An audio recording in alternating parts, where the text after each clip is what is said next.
Hello guys, this is your friend and we are back with a new fanfic. Which is what if Naruto was the heir of the legendary Saiyan Part 1.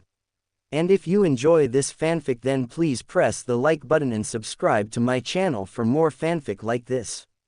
And now let's start the fanfic. Naruto, the legendary Saiyan. Prologue. The Rebirth. 1,000 years have passed since the battle with the Shadow Dragons and the Earth's Guardians, the Z Warriors. Ever since that fateful day, the Earth's mightiest protector, Son Goku, fought his last fight and tiredly joined the newly rejuvenated Shenron and left his family behind to rest his tired soul of all the fighting forever, joining Shenron, taking the Dragon Balls with them so the humans can learn to rely on themselves instead of the magical items. Ever since then Goku's along with Vegeta's family and friends had continued to watch the Earth as its protectors in the stead of their old friend Goku, and long later died, but given birth to children to take up the mantle watching the Earth as its protectors. Even Vegeta, the Saiyan Prince, as well as old rival and old friend of Goku's, took up the title to keep his friend's legacy alive until his death as well.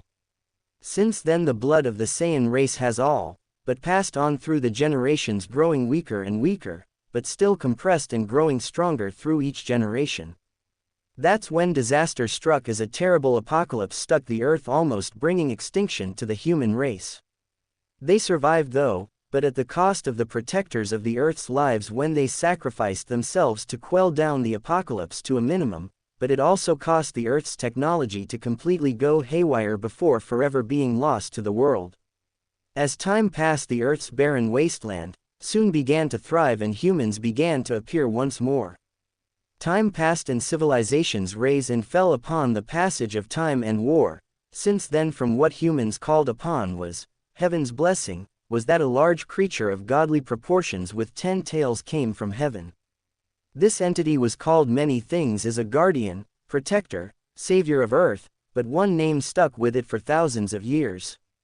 The Jubi, the celestial being, was a creation made from Kami, since the Kais of old and new had all but died out and the new gods have taken up the mantle of their old predecessors to watch over the universe, but the Earth in particular that watched more sternly, since it was the same world the very warriors that could rival themselves in power grew up and got stronger throughout their lives.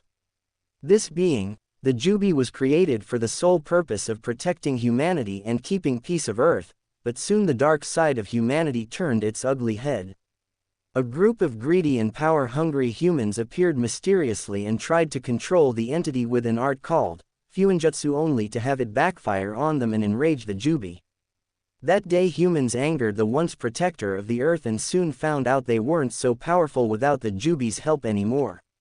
A man who had been named as the Rakudo Sennin appeared before the enraged entity, and tried to calm the beast and negotiate in why it's so angry, but the creature was too far gone to speak to the human. Its anger had slowly been rising over the years of seeing humans and their greed for power, and when those foolish mortals, as it called them, tried to control him, that drew the line for it and killed all of the humans that got in its way to cleanse the Earth.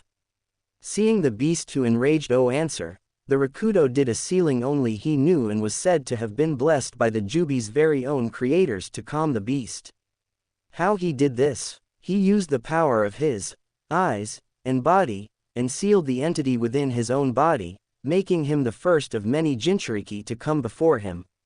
Years later, the Rakudo was on his deathbed and was already at death's door, so with the last of the incredible man's spirit, he gave his 2 sons a gift for the future.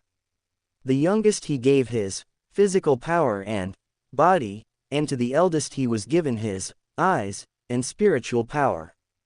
After this the Rakudo had named the youngest as his successor, which in turn made the eldest, who believed in power could keep the peace of the world, turn his back on the youngest and tried to attack him. Which in turn led to the 2 sons' rivalry go throughout the ages, as with their families passing on the rivalry and legacy of the Rakudo. As the man laid on his deathbed with the last of his strength, he split the Jubi's power into 9 parts and sealed each one into a spiritually aware animal of his choosing. One was a sand-colored tanuki, which in turn became the Ikibi no Shukaku, a purple cat which soon became the Nibi Nekomata. Thirdly was the choosing of a beached sea turtle, which became the Sanbi no Yatsuri, Next was a monkey of legend which in turn became the Yonbi. Fifth was a fusion of a horse and a dolphin of the ocean, which the two joined as one becoming the gobi, the five-tailed whale horse. Sixth was the animal of healing as the locals put it, a slug that birthed medically used slugs became the rokubi six-tailed gastropod. Seventh was another fusion of a rhino and a forest beetle, which soon became the shichibi seven-tailed rhino beetle. Eighth was a fusion of a squid and a ox which turned into the hachibi eight-tailed ox cephalopod. Finally the last one was his secret daughter. She chose that day to take the last and most strongest of all of the Jubi's power, and after much heated debate fused her with a orange fox, turning her into the now mythical legend, Kyuubi no Kitsune.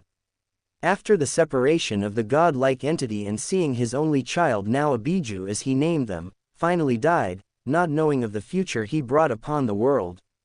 Centuries later, Konohagakure. Today just wasn't Minato Namikaze's day. First off, the civilian council was still causing a scene of having more trade relations with other villages to increase their own shops and stores to fill their own pockets, while the shinobi council was advising him to make advancements on opposing villages' borders, but he always saw the reluctance of Kaharu and Homura, so they weren't all there with Danzo Shimura when it came to military relations. Lastly, the evils of being the Hokage of a shinobi village. The evil no Hokage or any Kage in history has ever been able to face and defeat. The accursed paperwork. But he was joyfully happy also. His wife Kushina was gonna give birth to twins, and from what his friend Tsunade said, one was a boy and the other a girl. He couldn't wait to be a father. But something happened. A masked man had come and attacked during Kushina's labor and threatened to kill his two children if he didn't step away from the woman. Doing so started the whole situation he was in now. In front of him was a chained nine-tailed fox growling at him in a bloody rage in its eyes.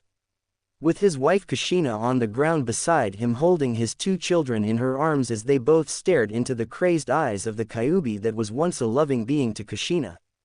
"Damn you, Madara! Damn you to hell!" Kushina yelled as she was told of what the man did and only knew of one person to control the Kyuubi in such a way. Minato looked very desperate and broken. He had tried everything to quell Kyuubi, but nothing had worked, that is until he remembered a particular ceiling. Looking at his children, he looked at his daughter. The sleeping babe had the same hair as Kushina, only with a few streaks of blonde, but blue eyes like his own. Looking at his son, he felt a rush of fatherly pride. The boy had spiky yellow hair like his own, but strangely it seemed to glow at times. His eyes, he remembered them even now, they were his mother's eyes, but at the same time flashed a sea green before disappearing. He remembered the birth of the two and had gave his son the name Naruto, which he meant as Maelstrom, and Kushina named their daughter Mito, whom he named after Tsunade's grandmother. His son was born before her a minute early, so Naruto was the older brother of Mito. He smiled seeing his family and children, but his face turned stony remembering what he had to do. With that he got the sobbing Kushina's attention and told him of his plan. Only they nor Kyuubi never knew of another entity watching the scene with interest. Realm of Shenron. Watching the scene was a giant green dragon with two glowing red eyes. He watched on with what could be seen as a smile. Ever since the birth of the planet, he had watched on as the earth continued without the Dragon Balls and how it grew and fell, when the apocalypse fell upon the world. Everything and seen how to new gods, as they call themselves these days, created Jubi, a being he would say had the power to rival a Super Saiyan at best. He snorted in amusement. That thing did its job protecting the earth for a while until those humans tried to control it, something the dragon found amusing, since seeing the Jubi crush them like ants and seeing them scream and run in fear was to him an amusing show. That's when he narrowed his eyes, seeing the scene before him, and had to think of an idea of what to do, because it was quite obvious the male was gonna use something to deal with the Kyuubi. But when he looked at the boy the man was staring at, his eyes widened at epic proportions before he started to chuckle before outright laughing. Ha ha ha, who would have thought their blood was still alive on Earth? And in such a condensed matter, if a slight tap into the boy's blood, I can awaken it, he mused, thinking of what he could do. That's when he thought of something. Even though he would bring out his presence once more into the world and give out his location to the other celestial beings, it wouldn't matter, for if his plan worked there would be a new and stronger guardian for the earth than all the previous combined. Searching within himself he felt it. The presence was still there, but he could feel the Saiyan's presence and smirked. I think it's time for a rebirth of a Saiyan and a guardian, he said before his form started to glow gold before disappearing in a flash of light. Back with Minato. I see, you're gonna seal the Kyuubi into Naruto, but what about Konoha? They will see him as a monster. You should know this, Kushina said, trying to change Minato's idea, but it was unfortunately impossible. The man wouldn't budge. I know this, but I can at least try. Besides, he will have you and Mito in his life, he said, trying to reassure her. But even in the deepest reaches of his heart he knew the life Naruto would lead if he did this, and it was heart-wrenching to know he would be the one to place the burden on his newly born son. The crying redhead just hung her head low, unable to say anything else. Her newly born son was gonna become the next Jinchuriki of the Kyuubi. She knew the horrors of being one, and it pained her to know she couldn't stop it in her horrible state. As he was about to reach for Naruto, Minato felt a presence overbearing, and everything he ever felt before, even Kyuubi's bloodlust and killing intent, was dwarfed by this feeling of power. Looking around he saw everything stopped, like time slowed down to a crawl. Looking back at Kushina he saw that she was frozen as well, but somehow his son was still sleeping like normal. That's when he heard lightning, and snapping his head up he saw something that would make the toughest of Hokages scream like little girls. Above him in the black sky was a green giant dragon, with red glowing eyes, and its jaws were wide in a grin, revealing its giant razor-sharp teeth. In short, the thing made the Kyuubi look like a newborn kit.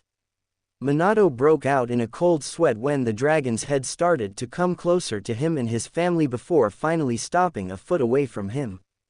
Shenron found it quite amusing to see the blonde man nervous, but couldn't blame him. Seeing something of his stature was sure to scare even the toughest of any being. The gods themselves knew not to anger him unless they wanted to face the wrath of a dragon. Looking at Minato he turned his gaze toward Kushina before resting his eyes upon the blonde babe, Naruto. He heard his name was closing in. He looked down at the sleeping babe, and before Minato's shocked eyes a golden orb of light softly floated out of the dragon and into Naruto, and before he could do anything there was a flash of light erupting from Naruto's form until it became clear again. Opening his eyes, Minato saw where his blonde son slept was a spiky black-haired baby with larger than normal arms for a babe. He saw the black-haired boy's eyes open slightly to see him and the dragon. Right then Minato saw the change in his son. He still had his father's eyes but were deep blue in color. Looking back at the dragon, "What did you just do to my son?" Getting a chuckle from the dragon, making the area shake and him stumble a bit.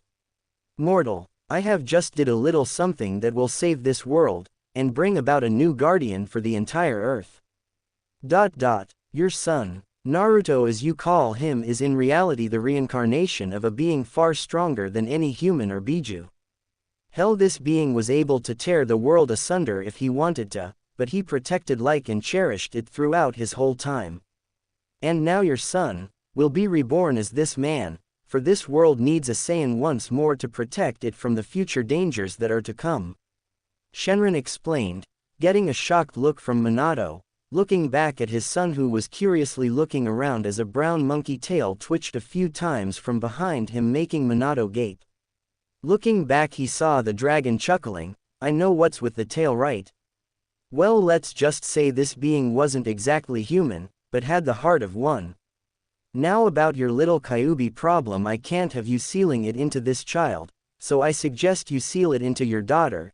Don't worry, nothing will happen to her, that I can promise you," he explained. Minato just stood there for a few minutes to reassess the situation before he lowered his head. In defeat, no matter how much he thought, nothing else would work, and he most definitely wouldn't disagree with a dragon this size. So with a heavy heart he began to do the seals for the Shiki Fujin, as Shenron started to glow a golden light. Finishing the hand seals he asked one last thing, "I'm sorry. Naruto, Mito, Kushina, I love you all. Before slamming his hands on the ground and shouted, Shiki Fuin. With the ceiling announced, Shenron's body rose before shooting into Naruto once more. Good thing to, because then a figure floated from behind Minato with a twisted grin on its face. It was the Shinigami, entity of death and apprentice of King Yama. Looking around, the Shinigami's face turned into a frown before it settled upon the chained-down Biju and broken family before it.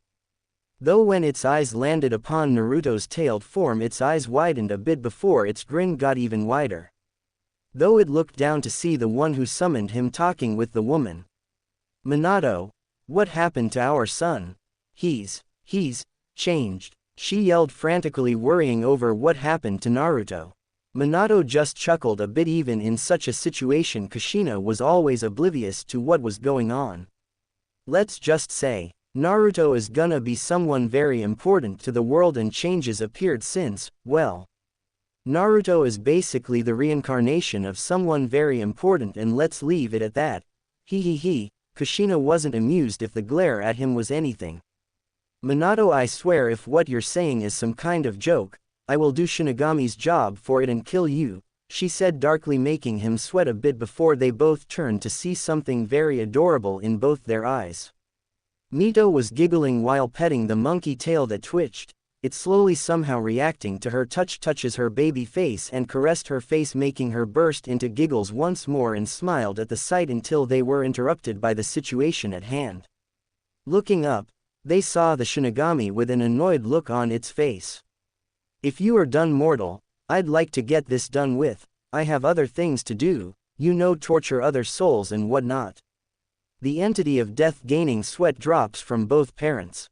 With that, Minato gently took hold of Mito while Kushina held Naruto.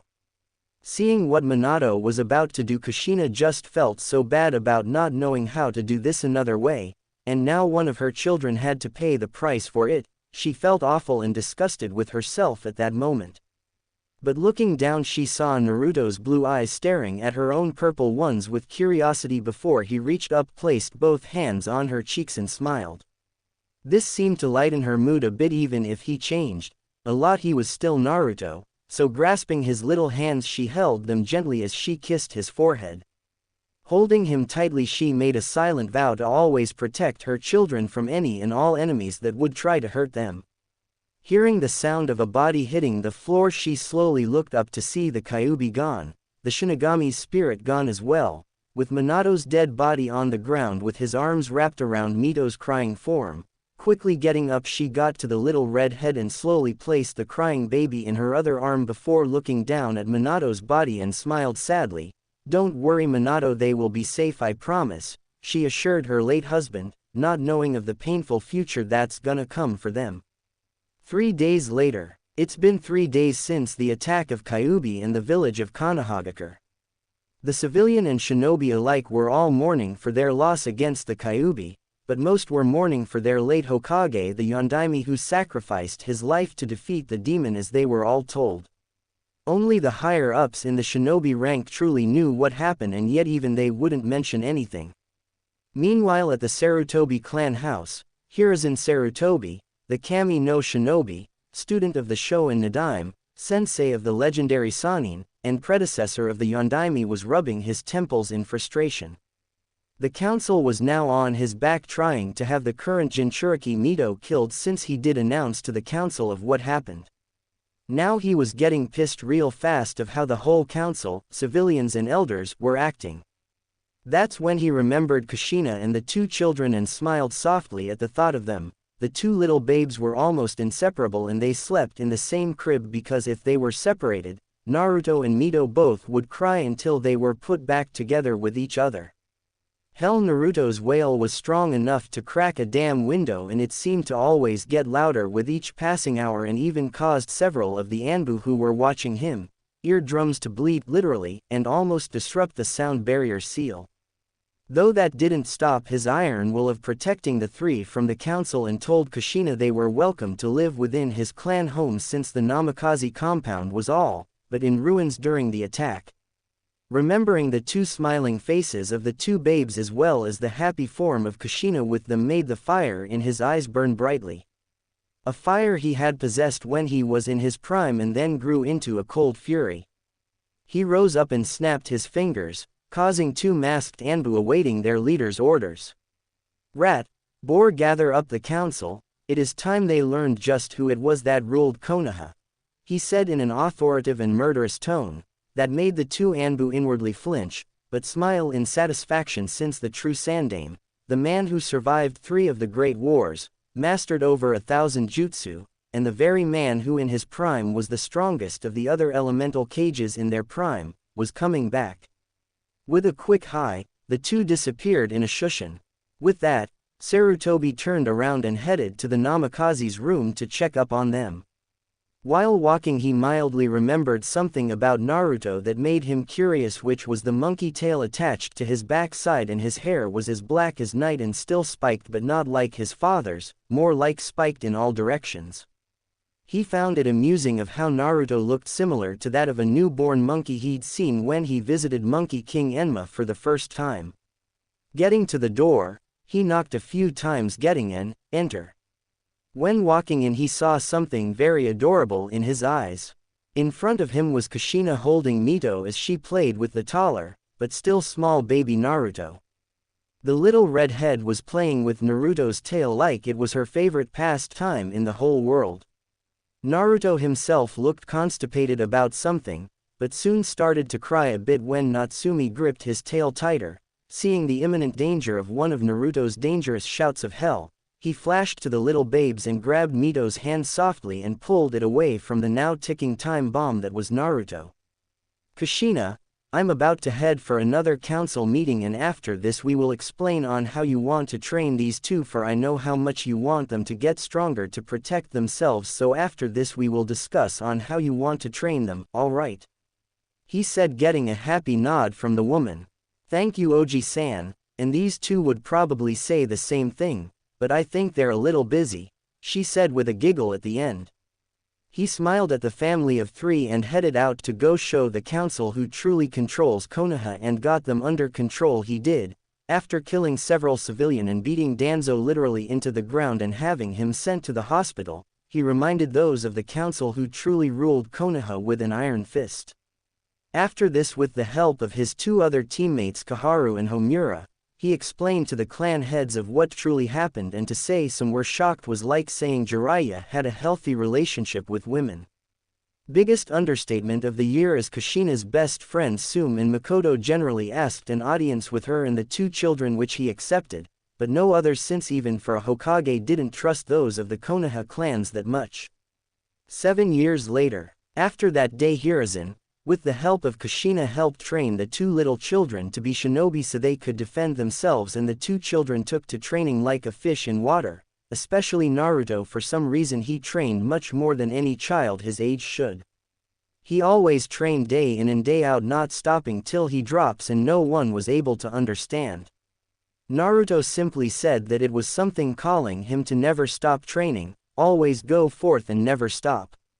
What he found very interesting in the shinobi arts was ninjutsu and fuinjutsu, but the one he took to most was surprisingly taijutsu. He had found the art exhilarating to him, since you could fight close up with your opponent and not from long or mid-range.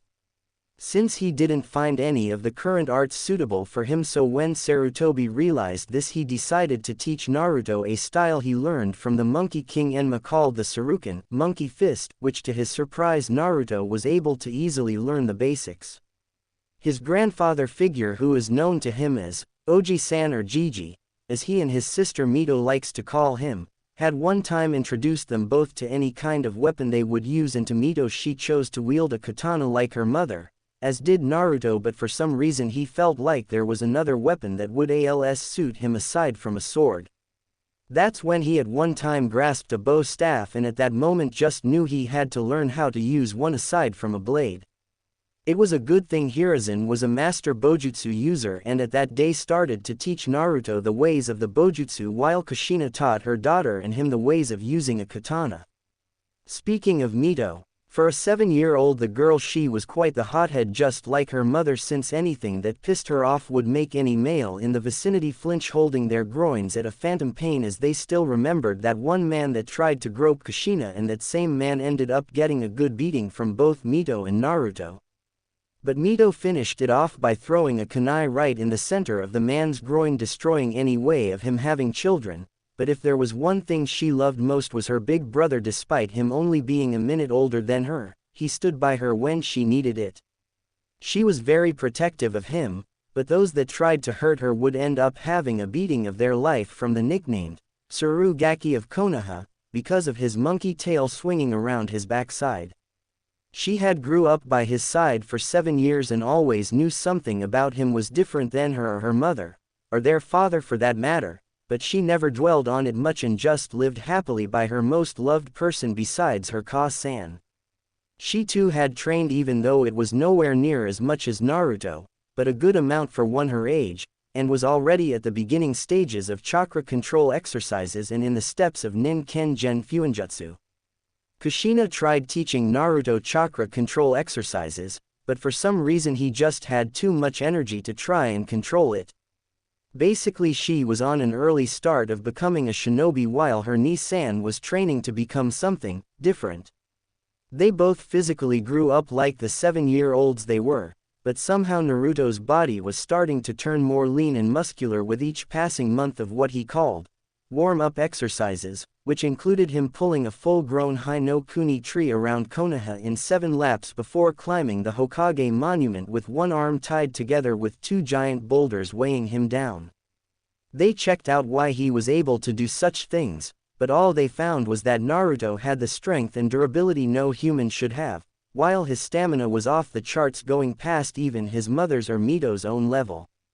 His muscles weren't too buff for a child his age, but they were quite able, and at times when Mito doesn't think people were watching, she would watch how Naruto trained. She didn't know why, but just watching him made her feel weird. She never told anyone though and kept it to herself.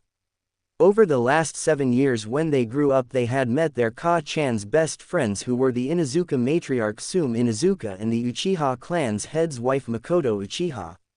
When the two women met the two little tykes, they all but glomped the poor children, or in Naruto's case tortured, when they found out about his tale. Ever since then he's been named their pet with the nickname Monkey-kun. Kushina and Natsumi never let him live it down either, always bugging him about it. It was the same when they met their dad's 2 students, Kakashi Hatake and Rin Kazama. Mito and Naruto would call Kakashi either Ero Inu or Ero Ni, since Kushina told them about how Kakashi read the books their father's old student wrote in public, much to the man's embarrassment. Rin on the other adored them both, especially Naruto and his tale. It turned worse when she introduced the black-haired boy to Kurenai Yuhi, Enko Mitarashi, Yugao Azuki, and the young Chunin Hana Inuzuka, due to the fact that they would always glomps the poor kid due to the fact that they were attracted to his tale. Right now we find a spiky black-haired boy who wore black shinobi sandals with black cargo pants. He had around his waist a white sash with a black shirt over his chest, and strapped to his back was a black pole with gold tips at the end of it that from normal standards was just that, a normal black pole, but to those that knew what it truly did, they would know it was a bow staff with a seal, making it able to expand and lengthen, and also wielded a ninjutsu that Kakashi gave him. The boy's face still had a little baby fat, but was starting to lose it due to the training he was going through. The boy's eyes were now deep blue and had black eyebrows as well, and sticking out from his upper lip were 2 small canines. He had a small tired smile on his face since he was out panting in the forest of Konohagakure. Around him were craters and broken trees from his latest training exercise. Wiping the sweat from his brow, he inhaled before exhaling. Standing up, he heard something from within the woods thanks to his sensitive hearing, and looked behind him and saw in the woods a mob of what looked like armed civilians with masked men mixed in with the kanji for "ne" on their blank masks. Narrowing his eyes, he took a step back and spoke, "What's up, guys? Need something?" Already knowing the answer. "Shut up, freak. Today you die and no one is here to help you or save you this time, so get ready to die," said a civilian. while the others cheered and the root ninja stood by watching for any shinobi to come by the area. I see, and I suppose you think I won't fight back then? He said, getting a arrogant smirk from dumbass number 1. Of course the freak has to learn from its betters who's in charge around here, so stay down and let your masters whip you like the obedient dog you are. Getting a roar of approval from the crowd. Naruto's eyes turned dark and dangerous, eyes that shouldn't be on a 7-year-old boy like him, and spoke while getting into stance, like hell I will, now come get me you pathetic bastards. He said, getting angry yells from the civilians, and with that they charged in intent to kill the monkey demon. Too bad they never stood a chance against a trained child in the arts of a shinobi. Quickly pulling out his bow staff, he started dancing around the civilians, knocking them out with a hit by the back of their heads or punches to the stomach. With his incredible strength, his punches at full blast could punch a hole through the toughest of metal, even steel. So to a civilian and him lowering the punches to a minimum, they felt like they got tackled by a bull. Few minutes later, Naruto found himself surrounded by groaning or unconscious civilians, but then a second later he found the root Anbu surrounding him on all sides. Letting out an irritated sigh, he scratched his head in frustration. There was just no way he could fight these guys. He knew of the Anbu, but these guys were, from what Gigi said, mindless drones that wouldn't stop till their objectives are accomplished, and him still a genin leveled shinobi, he wasn't nowhere near the level to fight them. Feeling a little desperate, he jumped off into the woods with the root following. A few minutes later, Mito came running into the area with a happy expression on her face to see her Ni-san, only to see groaning and beat up civilians. She was getting worried until she found something that made her heart stop. Naruto's bow staff and ninjutsu were lying on the ground near his belongings. The only thing that was missing, the picture they took together with Ka-san. She started to tear up, fearing the worst, and grabbed his staff and pack. I gotta find Ka-san and Gigi, Ni-san may be in danger, she said, jumping off into the woods. Hurry kid, I sense something wrong here, hurry, Kyuubi told her container. Over the last few years the two had finally met after one stressful training day and immediately bonded, seeing as the big bad Kyuubi wasn't as evil as people spoke of. Only Kushina and Naruto knew of Kyuubi speaking with Mito and didn't really care all that much since Mito was still family to them. Hell, Naruto was excited and asked if Kyuubi could see them, or other random questions which made the three females giggle at how cute he was when he was like that. Nodding her head in agreement, the little girl sped off, trying to find her Ka-san as fast as she could. Too bad she wouldn't get them in time. With Naruto, the black-haired boy had a few cuts all over his body and had a few kunai and shuriken lodged in his small frame. Following him were 4 root Anbu that were on his tail. He thought about where he was going, but didn't care as long as he could get away from these guys before they could kill him. Looking ahead, he saw the forest's ending, so with a mighty jump he shot off ahead of the Anbu and out of the forest, only to come upon a cliff separating him from going any further. Looking around, he remembered the place being called the Valley of the End, something he read in a textbook once. Ironic he would come here in his situation. Hearing a thunderous sound, he looked up to see storm clouds rolling in. Hearing multiple thuds, he looked over his shoulder to see the 4 root Anbu behind him with their ninjutsu drawn.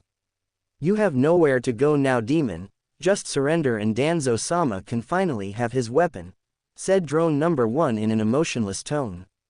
Naruto quirked an eyebrow. Danzo. He shook his head and looked at the situation he was in, looking at the root before slowly looking down of the cliff. He saw the raging river from the brewing up storm. Nervously sweating, he had 2 choices to go with.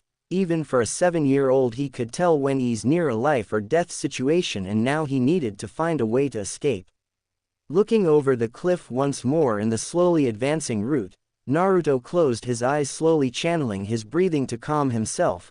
Putting his hand into his pocket, he pulled out a picture he cherished more than anyone would know.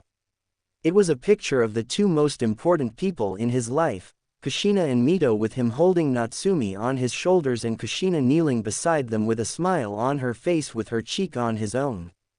He saw Mito's victory sign of what she said that day, on top of the world, with a peace sign. Smiling sadly, he remembered his problem and placed the picture back into his pocket. Sorry, Ka-chan, Mito-chan, looks like I won't be able to see you two again. With tears falling from his eyes, he steeled his 7-year-old resolve and turned toward the cliff, ignoring the shout of the Anbu for him to stop. He ran as fast as he could, and with a strike of lightning he jumped off the cliff and fell into the raging river below. The Root all rushed at the cliff only to curse seeing their objective commit suicide. The four shushan back to Konoha to relay their failure on the capture of Naruto to their master, who won't be pleased. With Naruto, the monkey-tailed boy was trying to swim up from the river to get air, but he just kept getting pulled back down by the currents, and without seeing it, his head hit a rock, making his eyes go blurry and him succumbing to unconsciousness. Sarutobi clan house. As Hiruzen was finishing up on his last batch of paperwork on political issues with Kumo, and Kushina was planning for her children's next training plan, they heard a loud bang and rushed off to see what the commotion was. Imagine their surprise to see a panting Mito with Naruto's pack and bow staff. Seeing the staff, Hiruzen and Kushina got worried, and even worse when they saw the red-headed child crying. Rushing to her child, Kushina tried to calm her down, only to freeze from a few jumbled words Natsumi kept mumbling as she cried into her Ka-san's chest. She heard a few things ranging from stupid baka villagers and hurting Ni-san, but the most fearful one was, I can't find him. I can't find Naru Ni-san. Getting a gasp from both Hiruzen and Kushina, a look of fury formed into his eyes, and the old man suddenly leapt out the window and yelled, Anbu, I want 5 search teams to look for Naruto Uzumaki Namikaze. Look all over Hai no Kuni borders. I want him found, hurry. He said, getting nods from them all, since Hiruzen saw Naruto as a grandson as Mito was seen as a granddaughter. So to hear one of his surrogate family members was missing had him angry and infuriated with those that tried to attack him one more. He swore when he got a hold of the idiot villagers that attacked his grandson in all but blood, he would make them wish that the god of death had devoured their souls. Kushina though was trembling as his shaky hands were over her face while her eyes were wide in horror. Her only son, the one that at times reminded her of Minato so much, and was what brought joy to her and Mito, was missing. First Minato, now Naruto. She grabbed Mito and pulled her into a hug, trying to hold back her tears. She felt Mito stiffen before wailing into her shoulder. She felt horrible now. All she had focused on was their training, and now not watching out for her children, one of them disappeared off Kami knows where. She finally let the tears fall and joined Mito as they cried for their lost family. It made it all the worse for Mito, since being almost a newborn at the same time as Naruto, she had a sort of link to him, whether it was spiritual or physical. She knew of when he was in trouble. And right then, as she cried in her Ka-san's arms, she felt a disturbance within her when her heart ached for her Ni-san. That's when she finally got to the worst conclusion her 7-year-old mind could comprehend. If felt it. Ni-san is gone. He's gone. He's gone, she yelled, shocking the sobbing Kushina even more before she finally broke down with her Masumi. They stayed there in each other's arms, crying for their supposed dead Sochi Ni-san. Naruto's mindscape. Groaning, Naruto was rubbing his head in phantom pain while trying to open his eyes. When he did so, all he saw is a blue sky and the glowing sun. Leaning up a bit, he looked around himself to see grassy fields and mountains as far as the eye and of the shinobi eye could see. He looked around and saw a 3-story house from what looked like it, and another small cabin beside it. Somehow he felt like he knew this place, but didn't know from where. Hey there. The cheerful voice made the Namikaze jump back in surprise and turned around quickly, only to see something quite shocking. Before him was 2 figures. The first one got his attention immediately. It was a giant dragon, on epic proportions. Its body was in the sky itself, appearing in and out of the sky. The whole length of the body was full of green scales and spikes running down its back. Looking at its face, he saw 2 giant glowing red eyes staring into his own with what seemed curiosity. After staring at the dragon before him in shock, he turned his gaze at the second person standing beside the dragon. And strangely, the person was a man. His hair was a bit spikier in other directions while his skin was a dark tan, showing the man was outside quite a lot. He also noticed the muscles on him and realized that he trained extremely. That's when shockingly enough he saw the monkey tail twitching behind the kid. Seeing the guy wearing a blue GIT shirt and white belt with sand yellow martial arts pants and Japanese-type martial arts shoes, Naruto was seeing the striking similarities he had with this guy minus the hairstyle and for some reason felt an odd yet similar connection with this man. Like he has known him his entire life. Shenron, sensing Naruto's confusion, spoke up. "Boy, we have something to talk about." He got a strained nod from the 7-year-old Naruto and an amused chuckle from the tanned man. With that, Shenron introduced himself as the Dragon of the Dragon Balls and Watcher of the Universe, telling Naruto the true story of how old the Earth truly was, explaining of the humans that lived years and years before the Shinobi era started. He also told him of what the Dragon Balls were, what they were created for, and their true purpose. Despite being only 7 years old, he completely agreed with the celestial being. Humans were sinful beings, but had to say they had the bright side as well to enjoy their lives to the fullest. It's true, humans are beings capable of both evil and good, but without the other there would be no balance, just like yin and yang. So I say taking the Dragon Balls away from them was the first step to the true evolutionary chain for them. He said, getting a small smile from the man beside the dragon and a grin from Shenron. "You're very intelligent for someone your age, and yes, I agree with you. That is why there needs to be a protector to keep this balance from going out of control. Now there is something else I have called you here for. You're probably wondering where we are, and it's simple. This is your mindscape, your inner world, and this person beside me is basically your." Though the dragon never got to finish when the dark-skinned man jumped from where he was and flashed in front of Naruto, shocking him with his speed, and held out his hand. "Hiya, my name's Son Goku and it's finally nice to meet you, Naruto Uzumaki." He finished with a big grin and hand held out. Blinking a few times, Naruto smirks before grasping the older man's hand with his own. "Nice to meet you, Goku. So Shenron-sama care to explain what's going on?"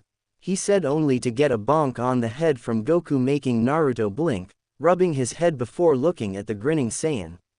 "Nah, I'll start explaining this time, because if he did it would take hours or even days, since the old dragon would just explain every little detail," Goku remarked, earning a growl from said dragon. "Now Naruto, I'll cut to the chase. You know my name, but I may look like I'm in my prime to you, but in reality I'm older than the new gods, as they call themselves," he said, and then scratching the back of his sheepishly while Naruto just stood there gaping. To think that before him was a man who could be the same age as Kakashi but was in reality an older being than Kami and the other gods. He tried his best to not faint and just dumbly nodded, seeing he still had his attention. Goku continued. "Now you are mostly wondering why we look so alike. Well, to put it bluntly, you're my reincarnation ever since Mr. Big and Green here saw the Saiyan blood that had condensed over the years finally erupt in you, transforming you into a full Saiyan like myself," he said, getting a confused look from Naruto. Seeing this, Goku sighed and placed his hand on Naruto's forehead. "I don't feel like explaining to you about Saiyans, so I'll transplant it into your mind the knowledge of what they were." Before Naruto could retort, a glowing aura came from Goku and flowed into Naruto, making his own form glow the same. That's when a sudden rush of information rammed into his mind, and everything about the Saiyans was practically programmed in his mind. Everything, even about the truffles and the war between them and the Saiyans, the legend of the Super Saiyan, and finally how the race was all but killed by an alien called Frieza. He grit his teeth in anger as he saw people like him murdered, but smiled softly since they died fighting at least. That's when he closed his eyes and thought, "Now I know where I got my love of fighting and competition from. I see you understand what the Saiyans were. They were once a powerful race, the strongest in the universe, but they were all killed, including my own blood father Bardock, by that madman Frieza. Good thing Trunks finished him off," which made Naruto calm down a bit. Looking up at the boy in front of him, he reminisced of what he heard and had to smile. I always knew I was different, I just didn't know how much, but now that I know the truth, it's finally good to meet a fellow Saiyan, which in turn got grin from Goku. Yeah, but we have things to discuss. You see Naruto, since we are to be reunited we have to become one, but in order to do this you must reach the requirements both mentally and physically, and since you're currently at such a young age we still have a few years for that to happen. He explained, which confused Naruto. Then what do we do then? I don't think I should just wait around doing nothing. Naruto stated and got a nod from Goku. That's right, and since you're out of Konoha we can take this opportunity to fix this little problem, and that is with an old teaching method one of my mentors taught me. Goku said with a fond smile. Raising an eyebrow, Naruto got curious. Oh, and what would that be? That made Goku turn happy all of a sudden. It will be you traveling all across the elemental countries honing your skills as I did, and Shenron and I here will teach you how to use your abilities correctly and how different they are from what humans nowadays call chakra. During this I will be teaching you of what I learned at your age. That includes every style I've learned and seen, and the ways to control your energy, or ki as it was called by the users of this energy. First off will be what Master Roshi taught me, and that is called the Turtle Hermit way of training in martial arts. Naruto's ears perked up at the word martial arts, and Goku saw his reaction and smiled. Martial arts is a way of fighting in close combat, or as the shinobi call it, taijutsu, but martial arts is more of a basic way of fighting than what the shinobi do. Now first off, before we do this, Shenron here is gonna have to fully awaken your Saiyan blood, since only half of it has been awoken, and let me tell ya it's gonna hurt a lot. He warned the young Saiyan. I don't care, as long as I can get stronger to fight stronger opponents and protect those important to me, I'll go through anything done to me. Naruto said with his eyes filled with the same determination Goku had when he is a child.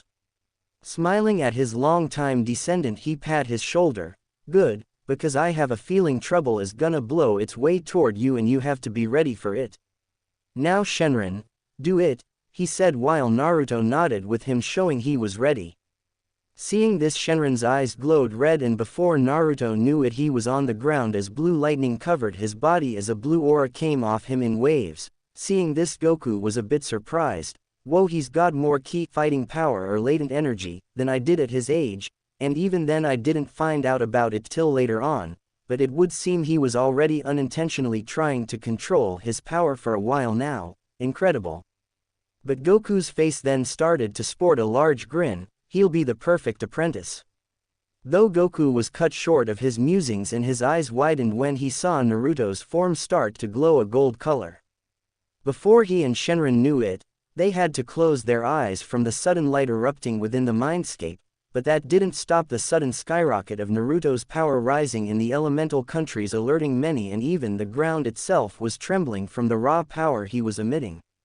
In Konoha, the two crying Uzumakis suddenly, along with the tired yet furious Sandaime, felt the strange yet foreign energy along with the tremble that shook the very foundations of Konoha itself.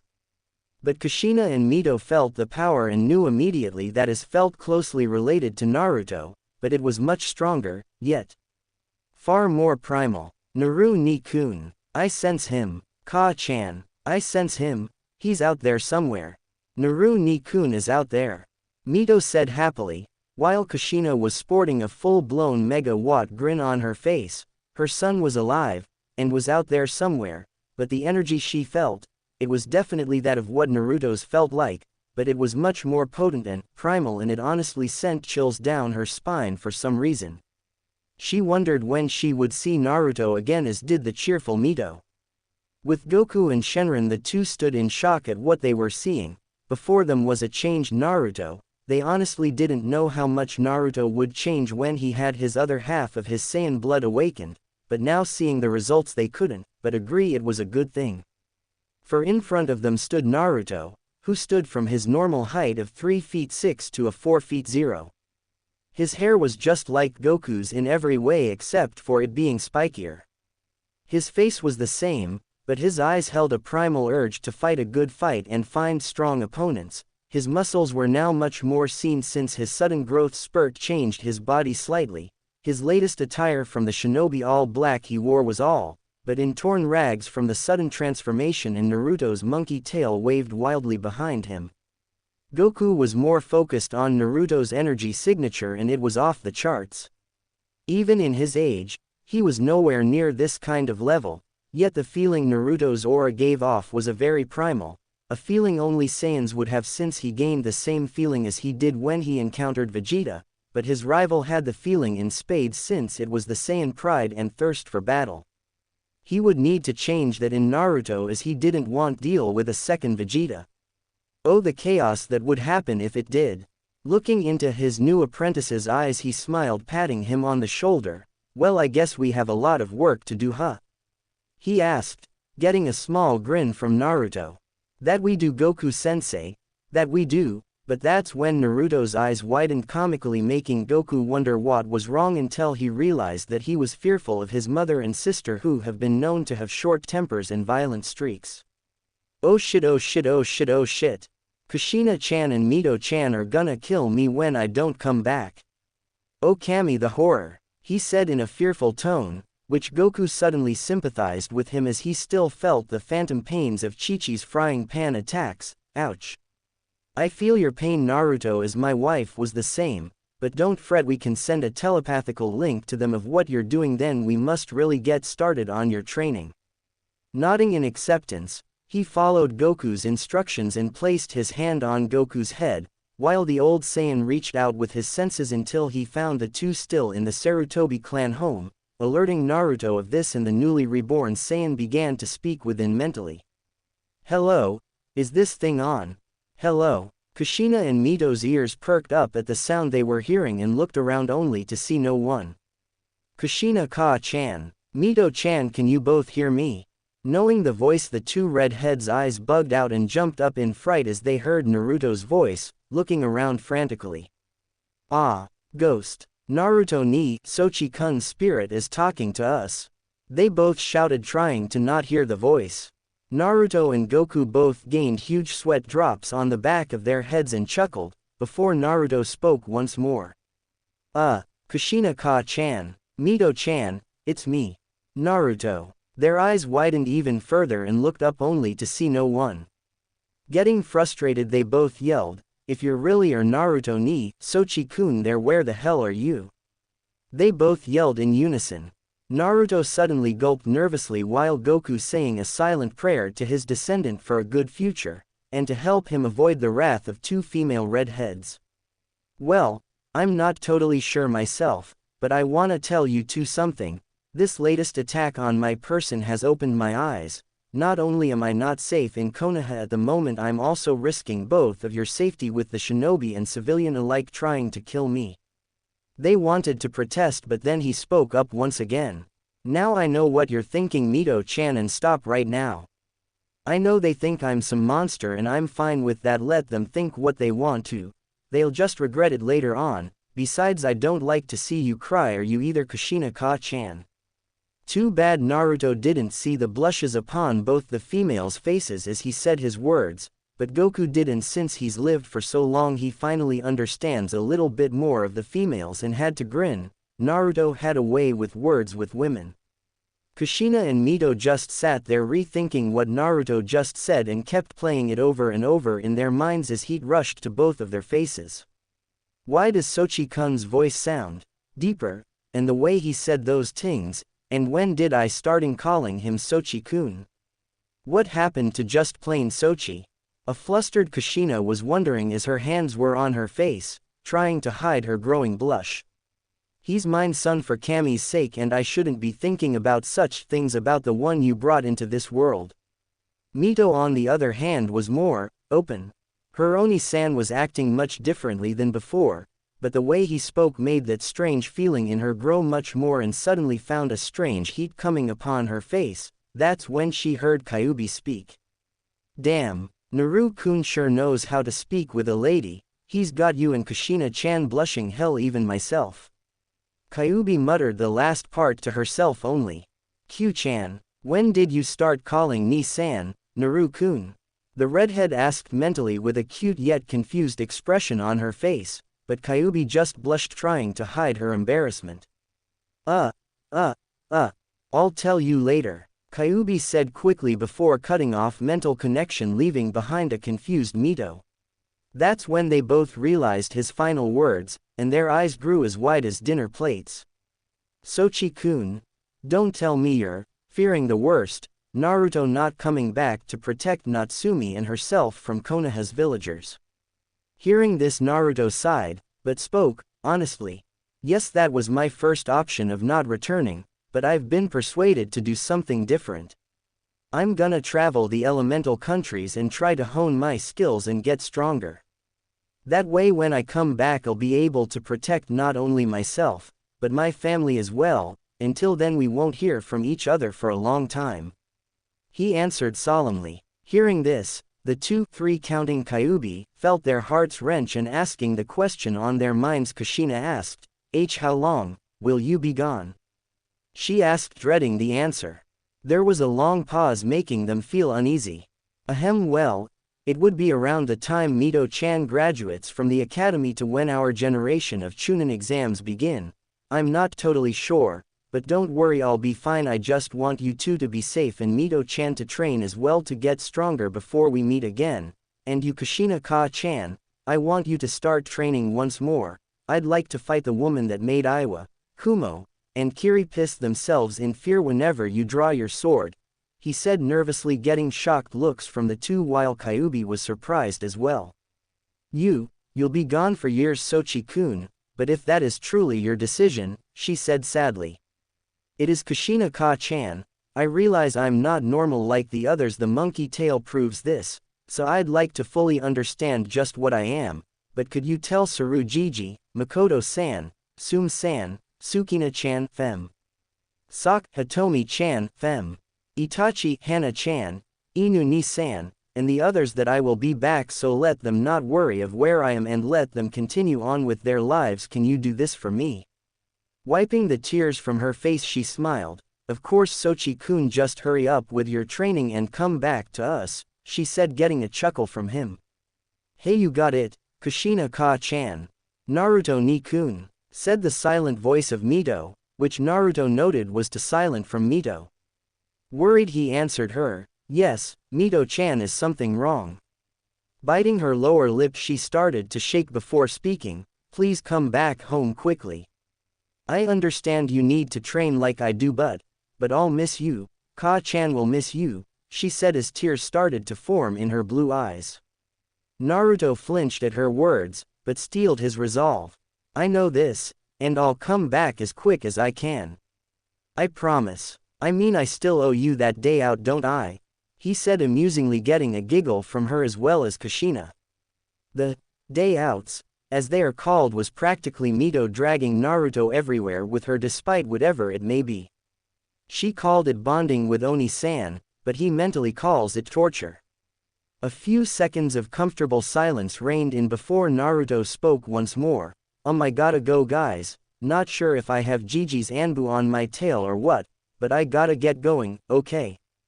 Bye. Snapping their heads to his voice, they spoke in unison, not knowing how long it would be before they saw Naruto again. Goodbye, Naruto-kun.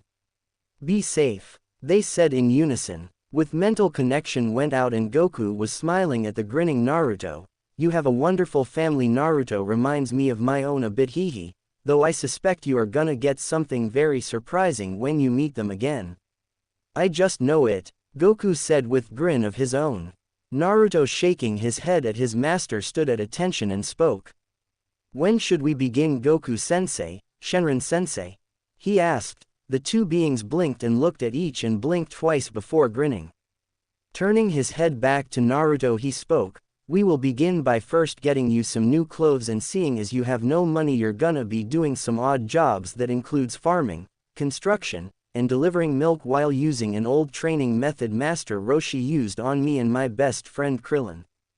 Goku said, remembering the times he did the training. That's when a giant green turtle shell with 2 straps on appeared in his hand and started handing it to Naruto. Expecting it to weigh a bit, Naruto grabbed hold of the shell, only a second later hitting the ground with a loud thud. Kami, how much does this thing weigh? Naruto muttered and never saw the dark gleam in Goku's eyes. That Naruto will be your personal training. Wait until I'm satisfied with the results. Now get out of here and get to training," he said, personally kicking Naruto out of his own mindscape. When he was gone, he heard Shenron chuckling. Raising an eyebrow in curiosity, he asked, "Shenron, what's so funny?" He asked the old dragon and saw the smirk of the dragon. "Ha ha ha, nothing, just that turtle shell weighs 10x more than what you had to begin with at your start of training." Blinking, Goku chuckled, seeing where this was heading to. "Ah yeah, about that. Well, I just have a feeling that was the beginning of where he would need to start at," he asked, getting a deadpan look from the dragon. "You call 20 tons a beginning?" he asked in a monotone-like voice, which Goku just nodded at. Shaking his head, the dragon laid its head down, thinking about his and Goku's new student and how his training should be planned out for the next few years. A black blur was currently zipping around, causing several rock textures to explode on contact and be reduced to rubble as the blur made contact with them and vanished from plain sight. Several more erupted on contact with either a punch or kick before once again they were nothing more than a pile of pebbles. The blur appeared in the air before landing on the ground with a crouch, revealing a spiky black-haired teenager who appeared to be 11 to 12 years old. He seemed to be wearing a black fighter gi with a red sash holding it together. Picture the outfit Gohan wore during the Cell games, along with a pair of black martial arts shoes similar to the ones Vegeta wears. He then stood straight up, revealing the face of none other than Naruto Uzumaki Namikaze. For the past 4 years he has spent all of his time training under his masters Goku and Shenron, and has changed a lot during his travels. He spent the first year training his physical strength and speed using the turtle shell Goku had him wear for basically every form of physical training he had him do, such as climbing mountains with weights on his arms and legs or with one arm tied behind his back. He also did the same when it came to something like swimming, in order to not just increase his strength but his speed as well. During his travels he learned how to perform a lot of labor jobs such as carpenting, farming, and construction work, and would usually travel to small villages and assist them. Naruto also went through survival training where he had to learn about the various plants that he could use for healing, as well as ones that could be eaten and are poisonous, as well as use the landscape to build shelters like a homemade teepee or a small cabin. Training in the wild did give him a more perspective for nature and wildlife, and sleeping out at night and eating food you catch yourself shows you're capable of surviving alone in the forest. It also helped train his senses and raised his awareness around him in case missing nin or bandits attempted to attack him. Not only that, but he also learned some intermediate fuinjutsu from a monk that live in the mountain range of Yama no Kuni, and needless to say the young Saiyan was a natural and was able to understand the basics of modern sealing complexes that most beginner couldn't understand and would take a few years to learn. So far, he knew how to use seals and scrolls to store supplies, money, clothes, tools, etc. The second year Goku got Naruto started in learning how to control his ki, or kai, which was in a manner the same as chakra, since it was naturally the life force, which is a tangible energy that lives inside a living being and its major focus being in the center of the body. By drawing it out, a person is able to manipulate it and use it for performances outside the body, as well as increase their speed, strength, endurance, and can increase the power of their attacks to inflict greater damage to opponents. Goku first taught Naruto how to draw out his ki, and when he was able to do that, he proceeded to help him in learning how to summon it in its raw form by having him focus in summoning it into his palms. This exercise took around 3 weeks to perform before he was able to create a ball of ki, which left Naruto surprised and awestruck at how beautiful it looked. Once he managed to do that, Goku first taught him the basic attack for this technique called the Ki Blast, and with that, Naruto spent his time learning how to manipulate and shape the blast into different forms and managed to form it into either a thin beam of energy that can easily pierce through solid rock or steel to one that can leave a crater in the ground, as well as form it into a thin disc that can cut down countless trees in a single line. The only issue was the amount of energy he put in them, so he spent his time in working how to not waste so much and control it effectively. After that, Goku decided to teach him a few key-based techniques that were really powerful if used correctly, the ones that he learned or seen his friends use. He started off by teaching him his family's traditional technique, the Kamehameha Wave, Turtle Destruction Wave, which happened to be the first technique he learned from Master Roshi when he started his training. Goku instructed Naruto in how the energy attack was basically a straightforward attack that could do serious damage, ranging from destroying a small mountain and causing tidal waves to wiping out a large city and destroying an entire planet or even a solar system. So with that, Naruto learned the Kamehameha and even created different variations of it, like ones he could use as a barrage attack or manipulate it like a heat-seeking missile. Surprisingly, Naruto managed to get the technique down in nearly half a year before Goku taught him the other key techniques, but only after he was able to use them properly and master them to an extent, and even then, Naruto still continued to hone his skills even after mastering whichever technique Goku taught him. Shenron, on the other hand, taught Naruto an ancient style of fighting called elemental bending, which was the bending of the 5 elements that were based off of a certain fighting style, basically its bending form, the Avatar cartoon, that is combined with a certain element like water bending, for example. Water bending is based on a style of Tai Chi Chuan, specifically the Yang style. It is a Chinese martial art that features slow movements and elegant forms that evoke the feel of flowing water. Water bending's strength is its great versatility. Rather than supporting a separate set of offensive methods, water bending employs defensive techniques that can be transformed into attacks and counters, defense into offense. Instead of simply deflecting an attack, water bending's defensive maneuvers focus on control, achieved through turning an opponent's own strength against him, rather than directly harming the opponent. The other was earth bending. Earth bending is generally based on the Hung Gar style of Kung Fu, which features heavily rooted stances and strong kicks and punches that evoke the mass and power of earth. The martial art is based on the movements of animals, including the tiger, which is utilized when initiating hard blows, and the crane, which is used to land gently back on the earth.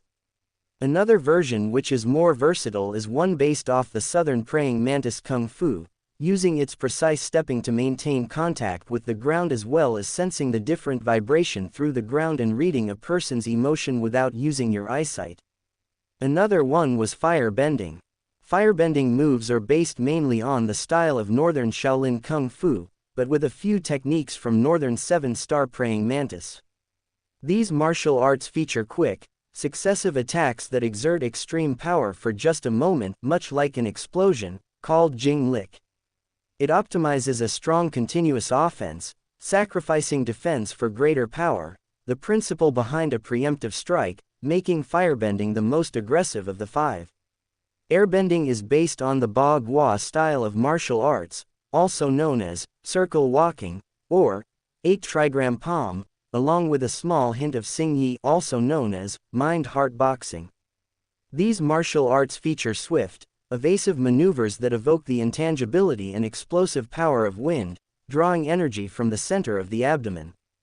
Ba Gua, which utilizes circle walking, the idea behind it being the act of walking the 8 trigrams, is known for its constant circular movement, which makes it difficult for opponents to attack directly or land a blow.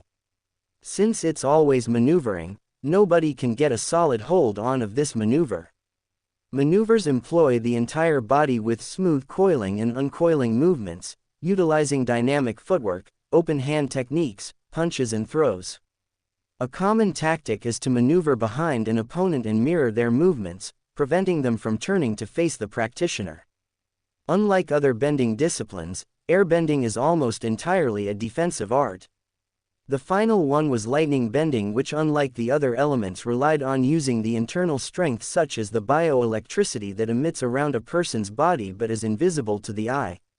Lightning bending was basically one of the most dangerous forms of binding since it was based off of the Shotokan fighting style, delivering fast and precise blows that relied on the person having fast reflexes. Basically, each of these 5 basic disciplines each represent the balance of life, meaning neither one was too strong or too weak. With this, Naruto was intermediate at best, learning the 5 elemental fighting styles. Goku also taught him a very unique technique known as flight bukujutsu, in which the user manipulates their ki energy so that they can levitate or fly into the air. Naruto was literally excited in learning how to fly, as he always wondered what it would be like to soar across the air like birds do and see everything below him. Goku had to agree since he too loved to fly. When Naruto first started off, he could only levitate a few feet into the air and slowly learned how to maneuver around objects and increase his speed and slow down. The first few tries proved to be disastrous at first due to the fact that Naruto ended up crashing into several trees face first and then one time the side of a cliff, leaving an imprint of his body which made Goku and Shenron bust out laughing at the incidents, but he did start to improve as he got older. Right now Naruto overall had an excellent build for someone his age, think Teen Gohan from the Cell games. Swaying behind his back was his tail, and Goku also warned him about how a Saiyan's tail was their weak point, as whenever it is grabbed, it weakens the Saiyan greatly, but he helped Naruto overcome that weakness. Naruto also worked on using a bow staff and a katana, as he bought them both from a weapons store near the border of Fire Country, and worked on the katas, the style he learned from Hiruzen and Kushina before the incident. Said Saiyan was observing the damage he did around the area and couldn't help but rub the back of his head sheepishly. "Hey, looks like I overdid it a little," Naruto stated as he saw a rock texture collapse over and hit the ground. "Hehe, don't fret Naruto, you've improved a lot over the last 7 years in controlling your power. Good thing this mountain isn't populated," Goku stated as he was extremely proud in how far Naruto has gotten in his training and felt a sense of pride. "Indeed, I didn't expect you to get this strong so soon, young one, but it looks like you've surpassed my expectations," the Eternal Dragon remarked with a sense of pride in his voice. "Thanks Shenron-sensei," Naruto said as he wiped a bead of sweat from his face. "Though I wonder how Kushina-chan and Mito-chan as well as the other are doing. I really miss them. I'm pretty sure they are doing just fine Naruto, after all they're each strong in their own way," Goku assured his apprentice. Naruto merely sighs and nods as he makes his way over to the small hut to gather his things. "I guess you're right, sensei, since Tsuruoji has things handled." He pulls out a map of the elemental countries and inspects it. "I'll need to restock my supplies at the closest village, and I think I'll make a detour to Kiri next. What do you think, Goku-sensei?" Naruto asked as he got his stuff packed up. "Sounds like a plan, Naruto. Let's get some supplies first at the closest village on the island, and I think you should head to one of the closest elemental countries next," he instructed while his apprentice studied the map. "That would be Kirigakure no Sato." "Alright then, next stop Kiri. Say sensei, can I fly there this time instead of having to swim like I did when I went to Nami no Kuni?" he asked and heard his mentor chuckle. "Sure Naruto, knock yourself out, but don't do it literally, as I still haven't gotten over that time you crashed head first into that mountain, hehehehe," Goku said, chuckling while Naruto hung his head in embarrassment before flaring his ki and taking off into the air. After getting the supplies, he was currently soaring over the ocean, passing several islands. "Man, that's weird, I should be close to Kiri right now," he pondered until he noticed a ship sailing across the water. Maybe they would know if I was close or not." With that, he took off towards the ship. "Man, this is so boring," a female Kiri nin groaned while 2 of her comrades had tick marks on their heads. "For the love of Kami, stop whining, damn it," a Jonin yelled, getting tired of the Chunin's constant whining, even though water patrol was the most boring objective, while the other Jonin chuckles. "Relax man, it's not like we're run into anything out here," he remarked until he saw a black dot heading in their direction. "Hey, what is that?" he asked as he squinted his eye, and his teammates did the same until the dot got a little bigger. "It looks like a kid and he's flying towards us." The female nin's eyes bugged out while her comrades appear right beside her with the same expression. "No way," the Jonin said until Naruto appeared before them, hovering in the air like it was as simple as breathing. "Hey, are you guys from Kirigakure no Sato?" Naruto asked the group, who said nothing but gape at him. "How are you hovering in the air like that?" the other male Kiri nin asked. Naruto blinked a few times at their reaction and shrugs.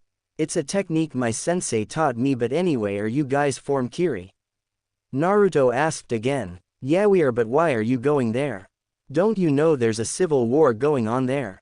The male nin asked the young Saiyan. Really? Well, I didn't know that, but I'm merely going into the wilderness as I am a traveler. The black-haired Saiyan answered while the ninja looked at him in a skeptic manner but relented. Fine then, it's 10 miles southwest from here, but like I said, be careful as travelers aren't really welcome there. The leader informed Naruto, who nodded back at the ninja. Okay, and thanks for the info. Later, he did a two-finger salute with his hand before flaring up his ki and took off instantly, making the water from under him splash upwards and even creating a gust of wind, leaving the 3 Kiri ninja stumped. That was awesome, the female nin said with stars in her eyes while her 2 comrades merely nodded in agreement. Meanwhile, Naruto managed to make it to water country and was searching for a good spot where he could train in peace as well as make a temporary home while being close to a village where he could restock his supplies should he run out, and after searching for a while he found a great spot that was near a mountain range, and below it was a jungle with a decent clearing and a large river along with a waterfall flowing into the river. Afterwards, he spent the whole week making a decent-sized cabin for himself before setting up the rooms with the furniture he sealed up as well as his tools, clothes, training weights, etc.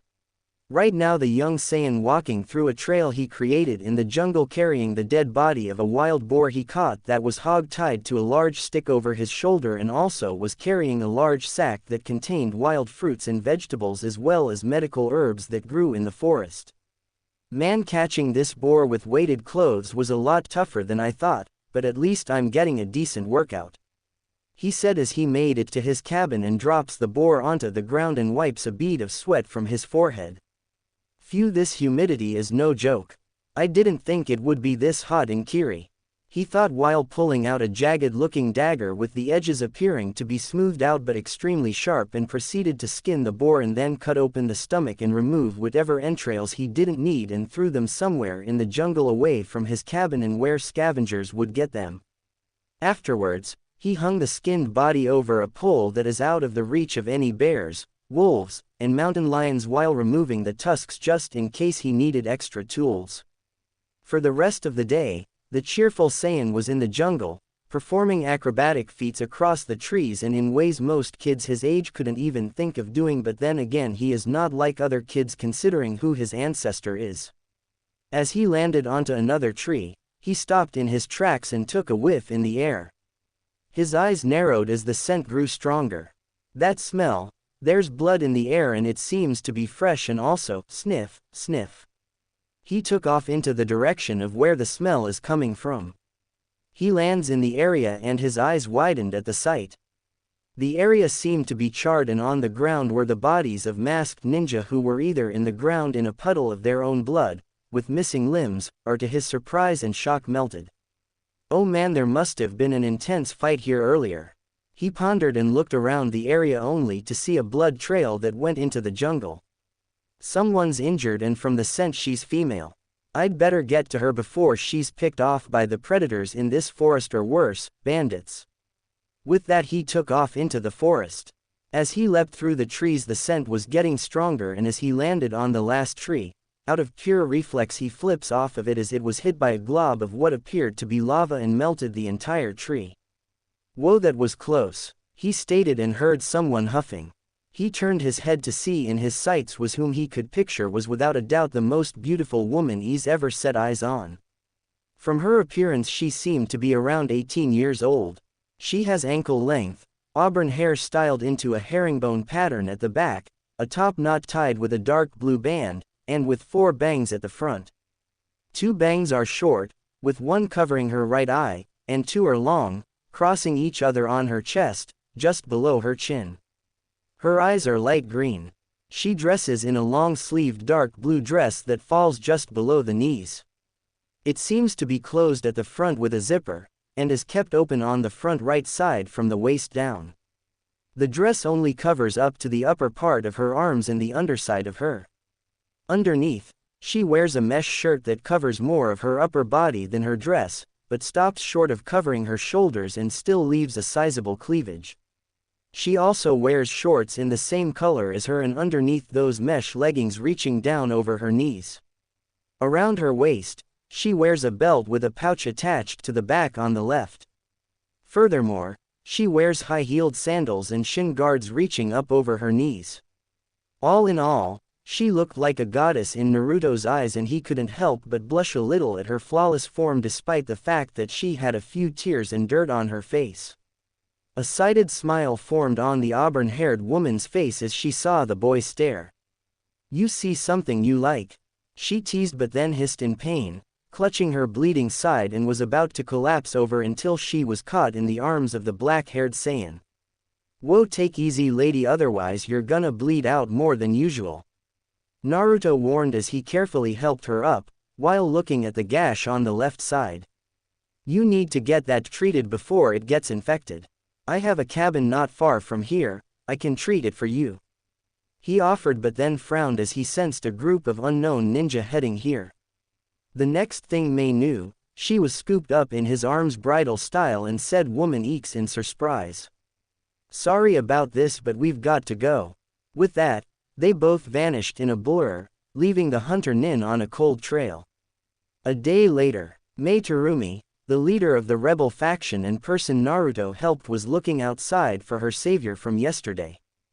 By the river, a large splash occurred, surprising Mei as a fish that was the size of a small bear and hit the ground, flapping and flailing around. After that, Naruto leapt out of the river, shirtless and wearing his pants, like Gohan did after the Cell Games. As he landed on the soft ground, he shook his head in order to get the water out of his hair, and then did the same for his body until his tail wagged off the remaining bit of water on his person. "Man, these fish are tough to catch," he said to himself, unaware that Mei was sporting a small blush on her face as she saw his toned body. Never in her life has she seen any kid his age this ripped, as he had the build of a warrior due to the fact that he hardly had any form of baby fat on his person. That was when she noticed his tail and had to resist the urge of screaming kawaii at the sight. That was when Naruto turned his attention to Mei and his expression brightened. "Hey Mei-chan, I see you decided to get some fresh air while I was fishing. I guess those herbs did the trick and helped you recover faster," said 18-year-old, snapped out of her stupor and couldn't help but smile at his expression. "Indeed they did, Naruto-kun, and thanks for helping me even though you didn't have to," she replied back, and nearly gawked as she saw him hoist the giant fish that was twice his size over his shoulder. "I know, but I couldn't live with myself if I let someone as pretty as you get killed by those hunter nin," he replied back in an honest tone, unaware that his words made the tint of pink on her face grow a little until, when it came to the opposite, Naruto was not as dense around females like his sensei was, due to the fact that when he was in Konoha, he basically spent a lot of time around them. Basically, he was innocent when it came to women and would simply compliment them on their beauty as if it was the simplest thing in the world, unaware that it would result in them blushing due to how innocent he looked when he told them. Most males would do it to get into their pants, but Naruto was a different case. Another thing Naruto didn't like were perverts. His Aniki Kakashi was an exception in a way due to the fact that he mostly kept his in check thanks to Rin and the fact that he reads what his mother called smut. Thank you Naruto-kun, she replied in a quiet tone as she brushed one of her bangs back. "Kami, what's wrong with me? He's a preteen for crying out loud, yet here I am acting shy around him. And those innocent eyes aren't helping the fact either." "You're welcome. Well, I'm gonna go get this fish skinned and cleaned for lunch." "How do you feel about sushi?" he asked Mei, who smiled. "That would be great Naruto-kun," she replied back. "Great, I'll get onto it and afterwards I can take you back to your camp." With that he headed to the back of the cabin in order to gut, clean, and cook the fish for lunch. 6 months later. It's been 6 months since Naruto met Mei and resumed his training in the deep wilderness of Mizu no Kuni. Ever since then, many rumors have spread throughout the country and the shinobi village of an entity within the forests. Many don't know what it was, but how they know is that many in the shinobi village could hear the sounds of trees falling or explosions of something out of the ordinary. Sadly, No one was able to find this person or thing since no one knew what it exactly was, but even then during the Bloodline War, the mysterious deaths of Kiri shinobi that believed in Yagura, the current Mizukage's ideals about the bloodlines being demonic in nature were always found at the Mizukage Tower's doorsteps either in a broken and bloody heap, barely alive or simply dead, depending on the person's condition. The only sign this mysterious entity showed was the slight indentation of feet at the doorstep of the tower, and the only person rumored to have met this being was the rebels' very own female leader, Mei Terumi, who was said to have been saved by this unknown warrior when she was ambushed by the current Mizukage's elite hunter Nin. Though there was one thing that all the shinobi, whether they were of the rebel forces or the ones that followed the Mizukage, remembered, and it was the sight they saw only 3 months ago during the second assault between the two on the rebels' fortress of Tozuki. It was when the forest was being ravaged by the jutsu and explosive traps being used, that something horrific happened.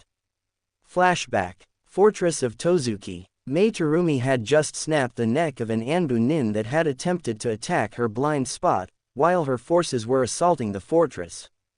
The sound of battle cries, blades clashing, seal tags exploding, and just you being unleashed echoed around the bloody war-torn fortress, and bodies of both rebels and loyalists littered the ground.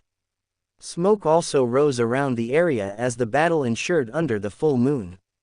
We have to keep pushing. This fortress is one of Yagura's main strongholds, and if we can claim it, then we'll be one step at getting closer to the village. But at this rate, she pondered as she watched her comrades, the very people that were either bloodline holders, or simply those who were against the war, fought with everything they had.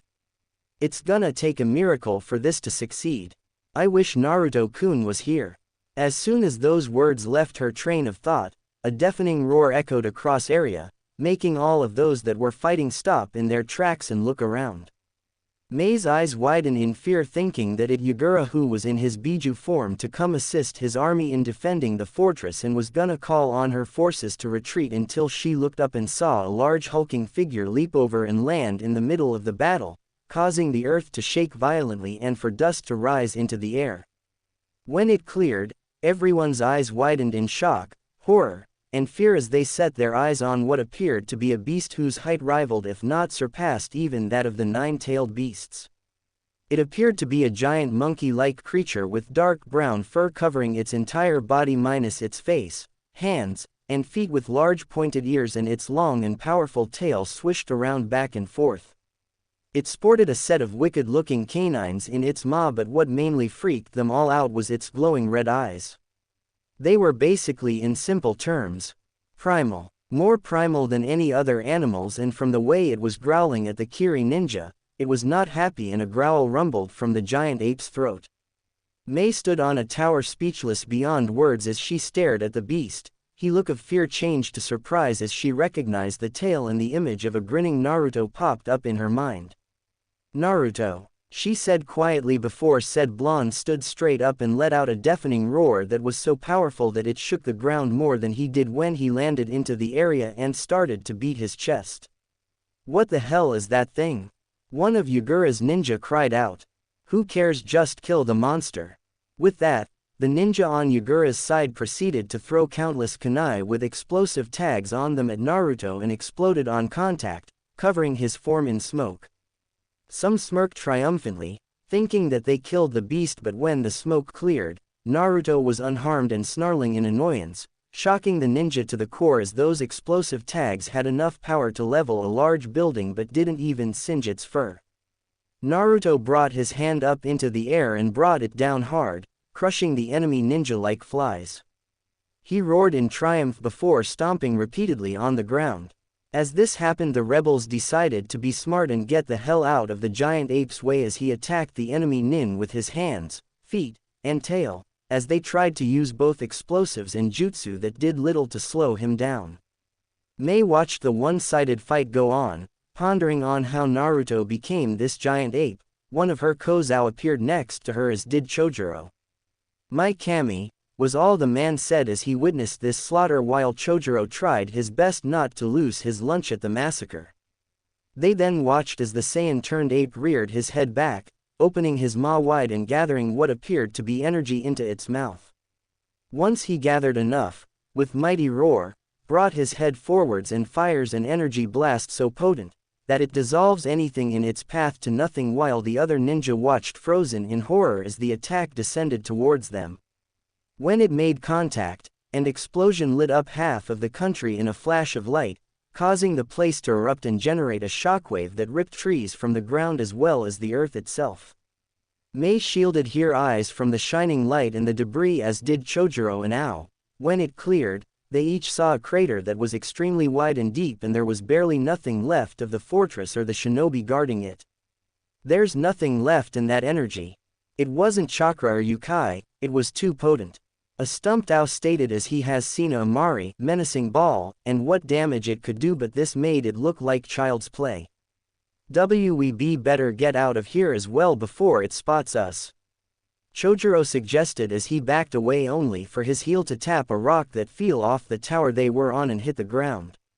Chojuro's eyes bugged out in fear as he saw it make a clicking sound, as did Ao.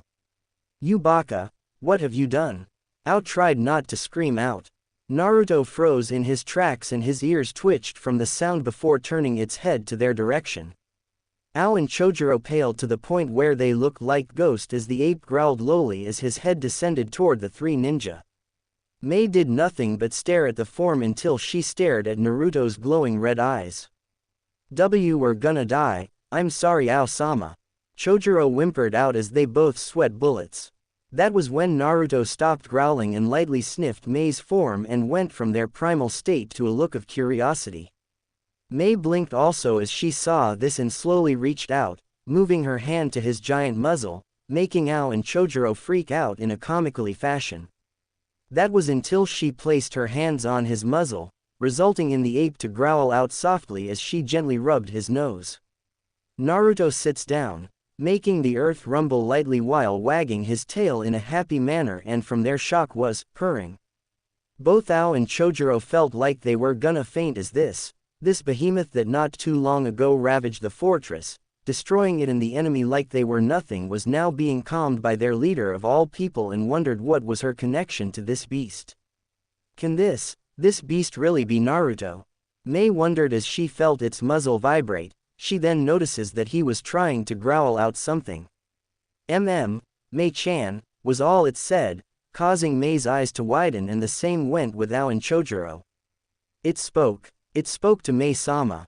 Chojuro cried out, pointing his finger at Naruto in a comical fashion, only to get a brain duster to the back of his skull by Ao. "Baka, don't scream, you'll startle it," the man yelled back. "Naruto," was all Mei said quietly, while said ape got back up and walked away from her, disappearing into the forest. Flashback ends. After hearing about the destruction of the fortress, Yugura immediately sent the remaining Kiri no Shinobigatana Shichinen Shu, the 7 ninja swordsmen of the mist, in search of the beast so he could kill it for killing his shinobi and one of his main strongholds, only on that same day, to come back with them extremely injured and on the brink of death itself.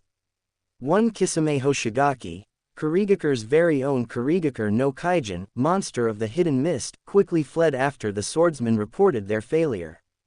Rumors said, the fish man was extremely terrified after the encounter with the ape, and was said by one of the surviving swordsmen that Kisame got the worst of it. He was close to being killed by the thing if it wasn't for his Samahata saving him at the last second.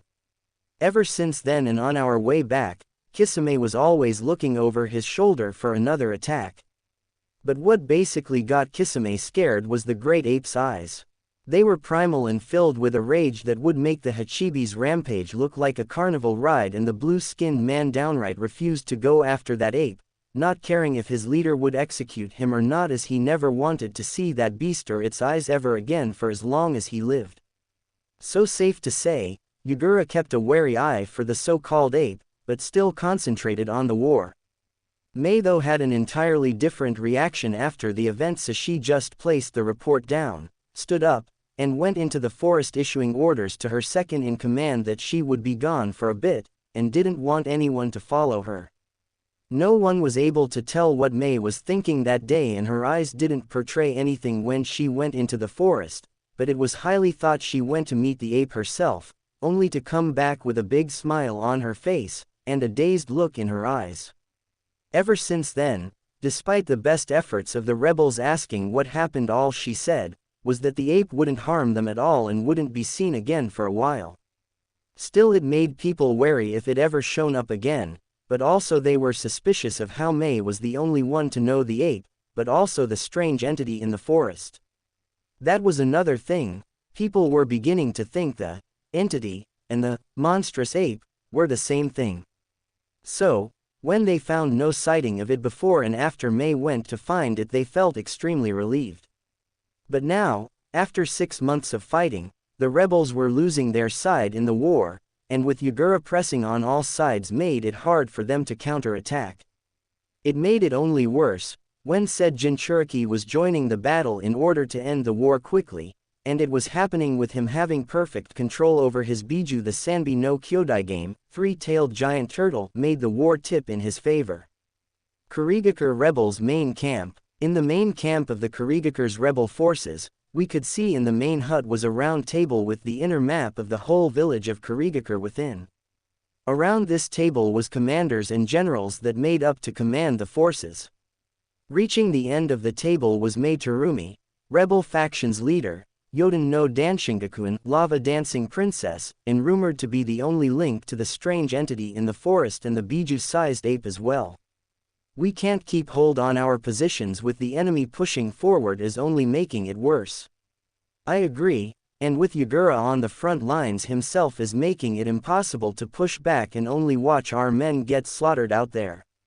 True, and with our resources going down immensely and the enemy all converging on us in one giant army is gonna make things even worse. Seeing their leader's thoughtful look, the general spoke, Mei-sama, do you have any idea to handle this situation? Mei kept thinking for a while, not showing she heard the man. We're losing this war, that's true, and we don't have the manpower to fight both the army that's coming and Yagura himself. Hell, I don't think an army can defeat Yagura.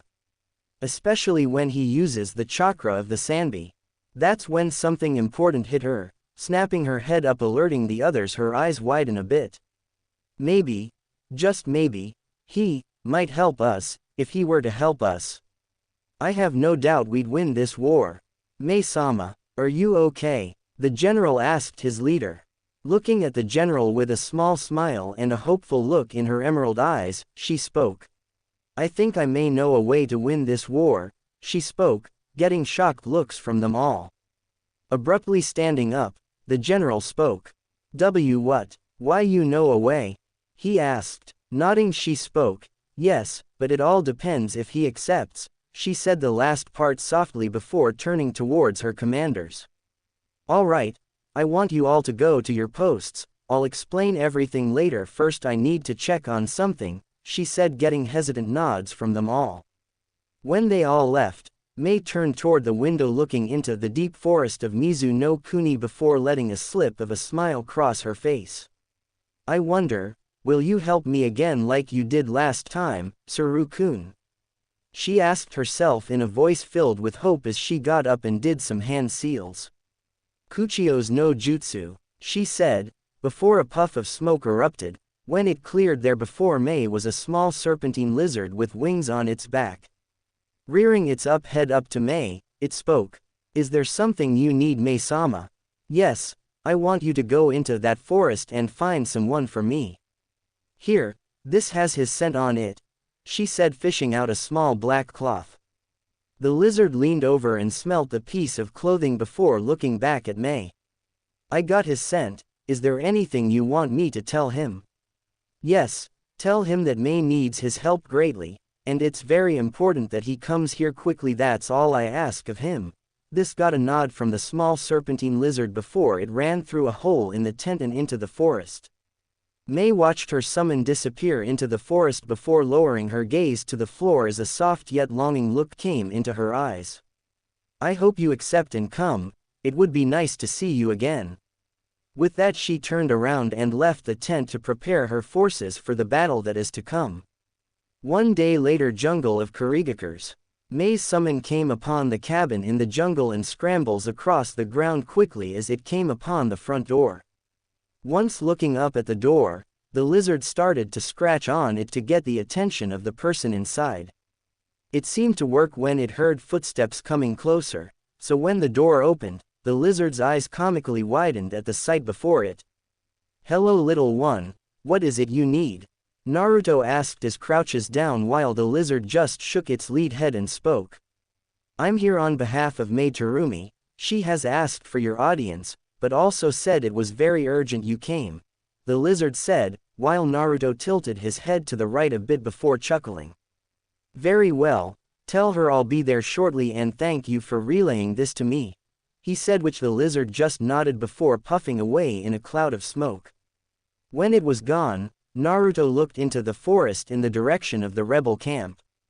"Seems Mei-chan needs help, well can't keep her waiting."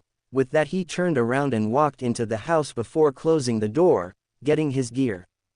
Kurigakure rebels' main camp. Mei sighed as she looked upon her forces all lined up looking at her with serious expressions. She had just explained the details of Yagura and his army coming to finish them off. She seen their grief-stricken faces at finding out such information, but was quickly determined when they remembered what they were exactly fighting for. She just hoped it wasn't too late and he got here before the fight began. Despite how brave her forces were and determined to win, she knew they wouldn't even she couldn't Yagura when he used the Sanbi's chakra. Sure, she could take him down with him alone, but that in itself is a tough fight.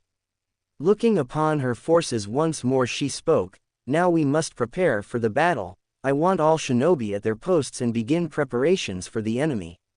She shouted, getting a massive "hi" from them all before they dispersed into multiple directions to prep the battlefield.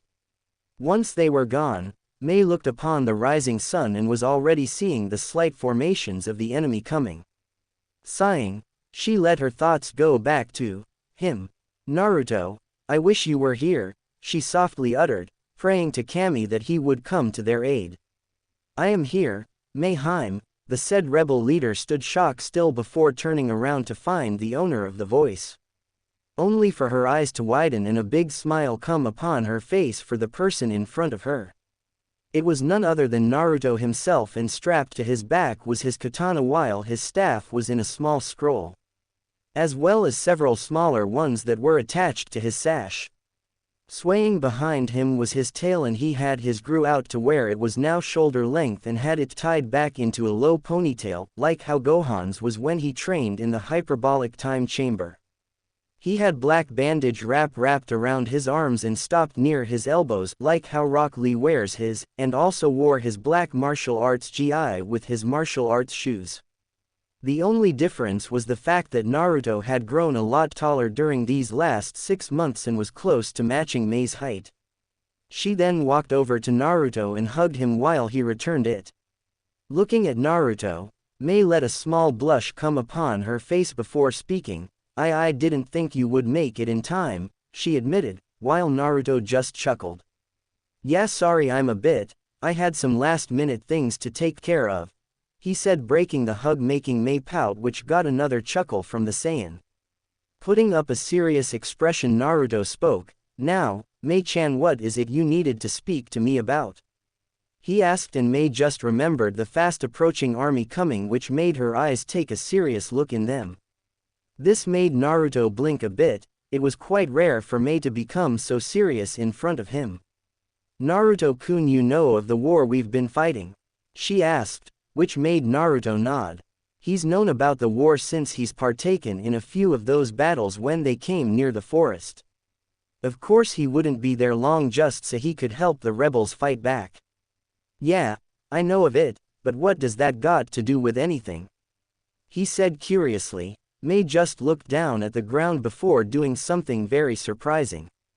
Her emerald eyes started to tear up, making Naruto's eyes go wide at the sight. Never has Naruto seen Mei cry before, but seeing it now made his heart hurt. Letting out a grim expression, Naruto placed his hands on both of her shaking shoulders. "Mei-chan, what's wrong?" he asked sincerely. Mei quickly realized her tears and quickly cleared them away, but it was too late since he has already seen them. "It's Yagura, Naruto-kun," He's making a final push and converging his whole army here to wipe us out, and we truly don't have the manpower to really fight back. Naruto's eyes widened a bit before narrowing. He was linking what she was saying while still listening to her speak. Despite how much the rebels want to win, it's impossible. We can't fight an army and a Jinchuriki with full control over his Biju, she said. Looking up, she saw the stern expression upon Naruto's face. Naruto-kun, I know it's selfish, but please, please. I beg you. She fell on her hands on knees and bowed her head before him, surprising the Saiyan as he knew Mei was a strong and proud kunoichi. Help us, she begged while sobbing quietly, as this war was too much for her, especially since she was the leader of the rebel faction, but all the responsibility did was do more harm than help, and it was too much for her. Although Naruto really didn't like to kill, it was only necessary when he fought to protect those important to him, and Mei was undoubtedly very important to him. Plus, this civil war also reminded him too much of how the villagers treated his sister. Prejudice against things they don't understand because they were too stuck in the past. With that, he kneels down to her sobbing form and places both of his hands on the sides of her face. Mei felt his hands on her face and looked up to see Naruto smile warmly at her tear-stained face and gently wiped the tears away. You already know my answer, Heim, he said softly as he helped her on her feet. Besides, I would have helped you even if you didn't ask for my help. Plus, I'll get to find out firsthand just how powerful the Mizukage is, even if he can control the full power of his Biju. The Saiyan finished in a tone full of excitement, surprising the dual bloodline holder, but then she shook her head as she saw the excitement in his eyes in facing a powerful opponent and shook her head in amusement. Naruto-kun, you never change, do you? She said, greatly amused by his attitude towards fighting. Naruto just chuckled, scratching the back of his head sheepishly. Turning toward the soon-to-be battlefield, Naruto spoke, I can't help that, Mei-chan, but I do have to tell you, if the battle Yagura and us gets out of hand and he starts to release his Biju, I want you to get out of there, he said, making Mei look at him like he was crazy. What? But that's crazy. If I do, you'll be killed, because when he uses his Biju, Yagura is unbeatable when he uses that chakra. Only another Jinchuriki has enough power to face him. She cried, inwardly questioning Naruto's sanity of such a question. The Saiyan just chuckled before looking at the prepared battlefield once more. Let's just say, I have a way to fight him, but please just do this for me if it happens, all right? He asked. Mei just looked at him worried before seeing the confident look in his eyes. Seeing that look, all worry was gone in a blink of an eye. Instead, she just shook her head and smiled. Well, if it does happen, you better come back alive, or so help me, I will drag you back from death, so I can kill you myself. Got that? She said, poking him in the chest to emphasize each word. Naruto merely sweat drops but nods before taking her hand in his and kisses her knuckles, making he blush in an instant. Don't worry, you won't be the only one that would kill me if I died right now. I have 2 other redheads back home that would kick my if I died here, he said. Then before her bodyguard Ao could see him, Naruto's form disappeared in a burst of speed, leaving a smiling Mei behind.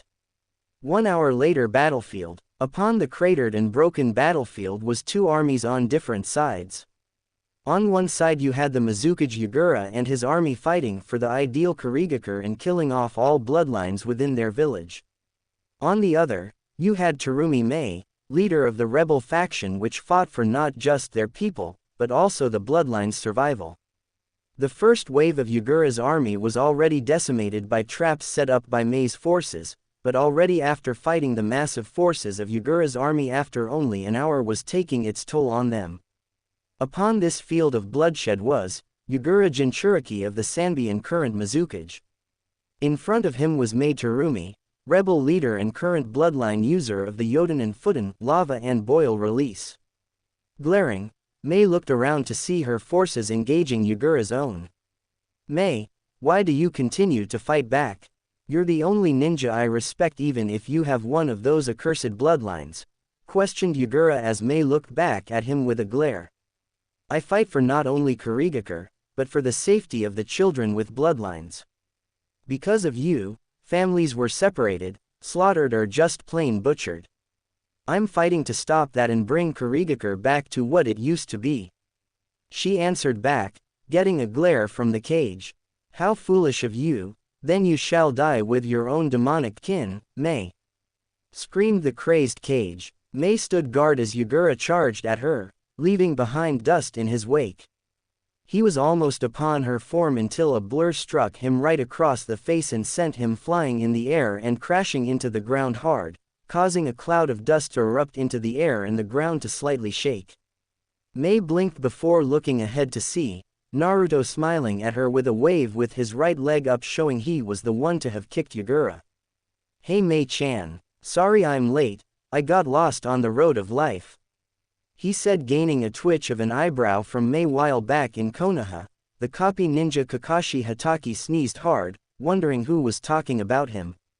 You and your excuses, Naruto-kun, she muttered, shaking her head. Naruto on the other hand just grinned before turning around quickly to see the glaring form of Yugura with his clothes and body scratched a bit from hitting the ground, as well as the broken nose that was slowly healing with blood going down his face showed how much the hit injured him. Who are you? Yugura questioned as he saw the black-haired warrior land beside Mei.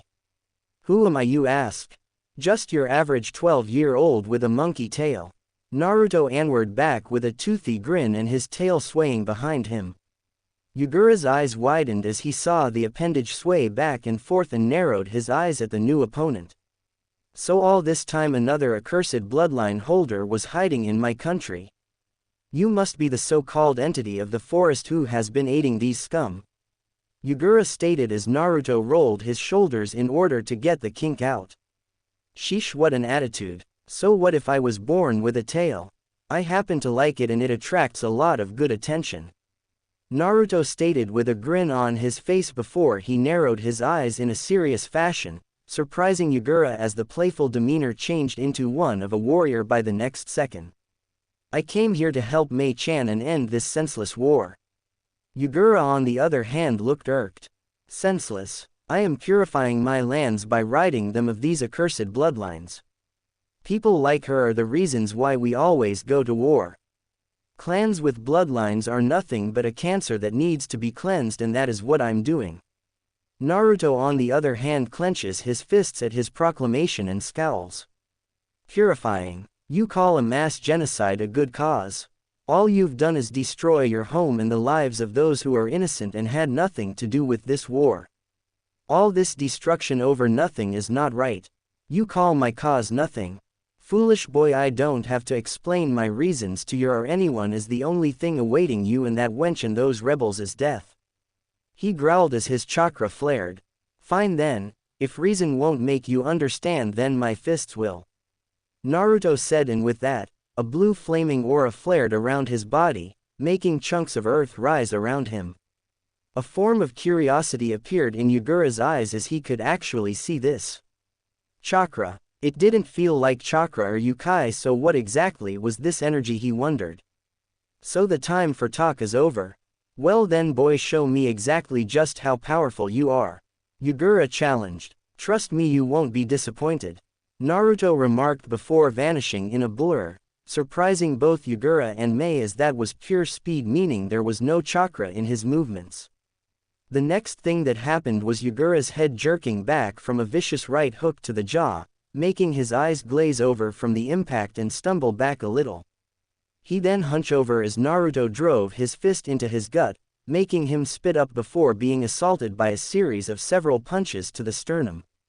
Naruto stopped his assault, delivers a roundhouse kick to the cage's skull and sent him flying and crashing through several rock textures. Naruto vanished once again and appeared behind the man's flying form with his right palm pushed backwards and then thrusting it forward, releasing a powerful telekinetic shockwave to Yugura's spine, and said vessel for the Sanbi went sailing through the ground, creating a deep trench line.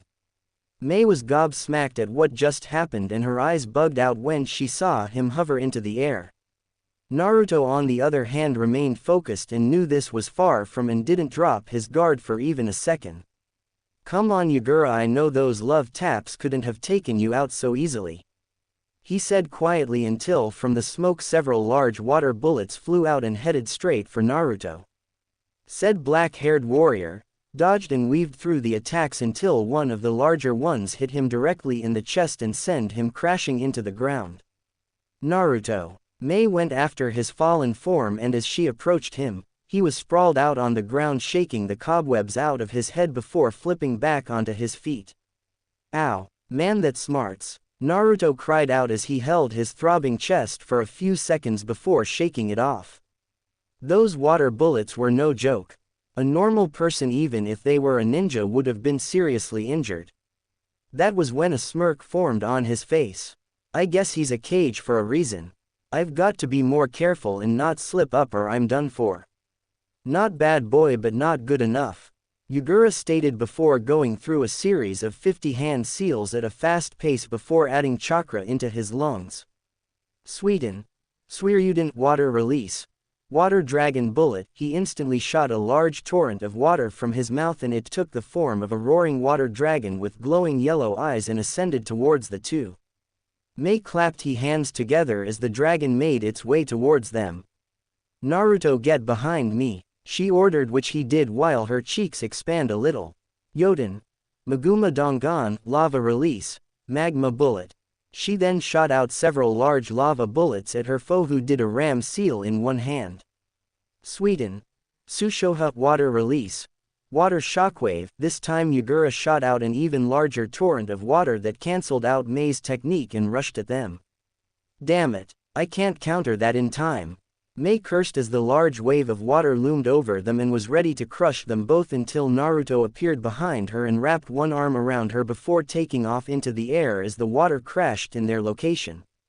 Yagura's eyes widened in frustration as he saw the boy save them both before Naruto landed back on the ground with said russet-haired kunoichi. It's a good thing I can fly, he commented while Yagura was getting frustrated. How was he able to do that? He wasn't using any chakra in that technique he used, and the only ones who could actually fly were the Nadime and Sandame Tsuchikage. Just who is this kid? He then once again fires another water dragon at them both. Not this time. Naruto brought his hand back and gathered blue ki in his palms. Ha!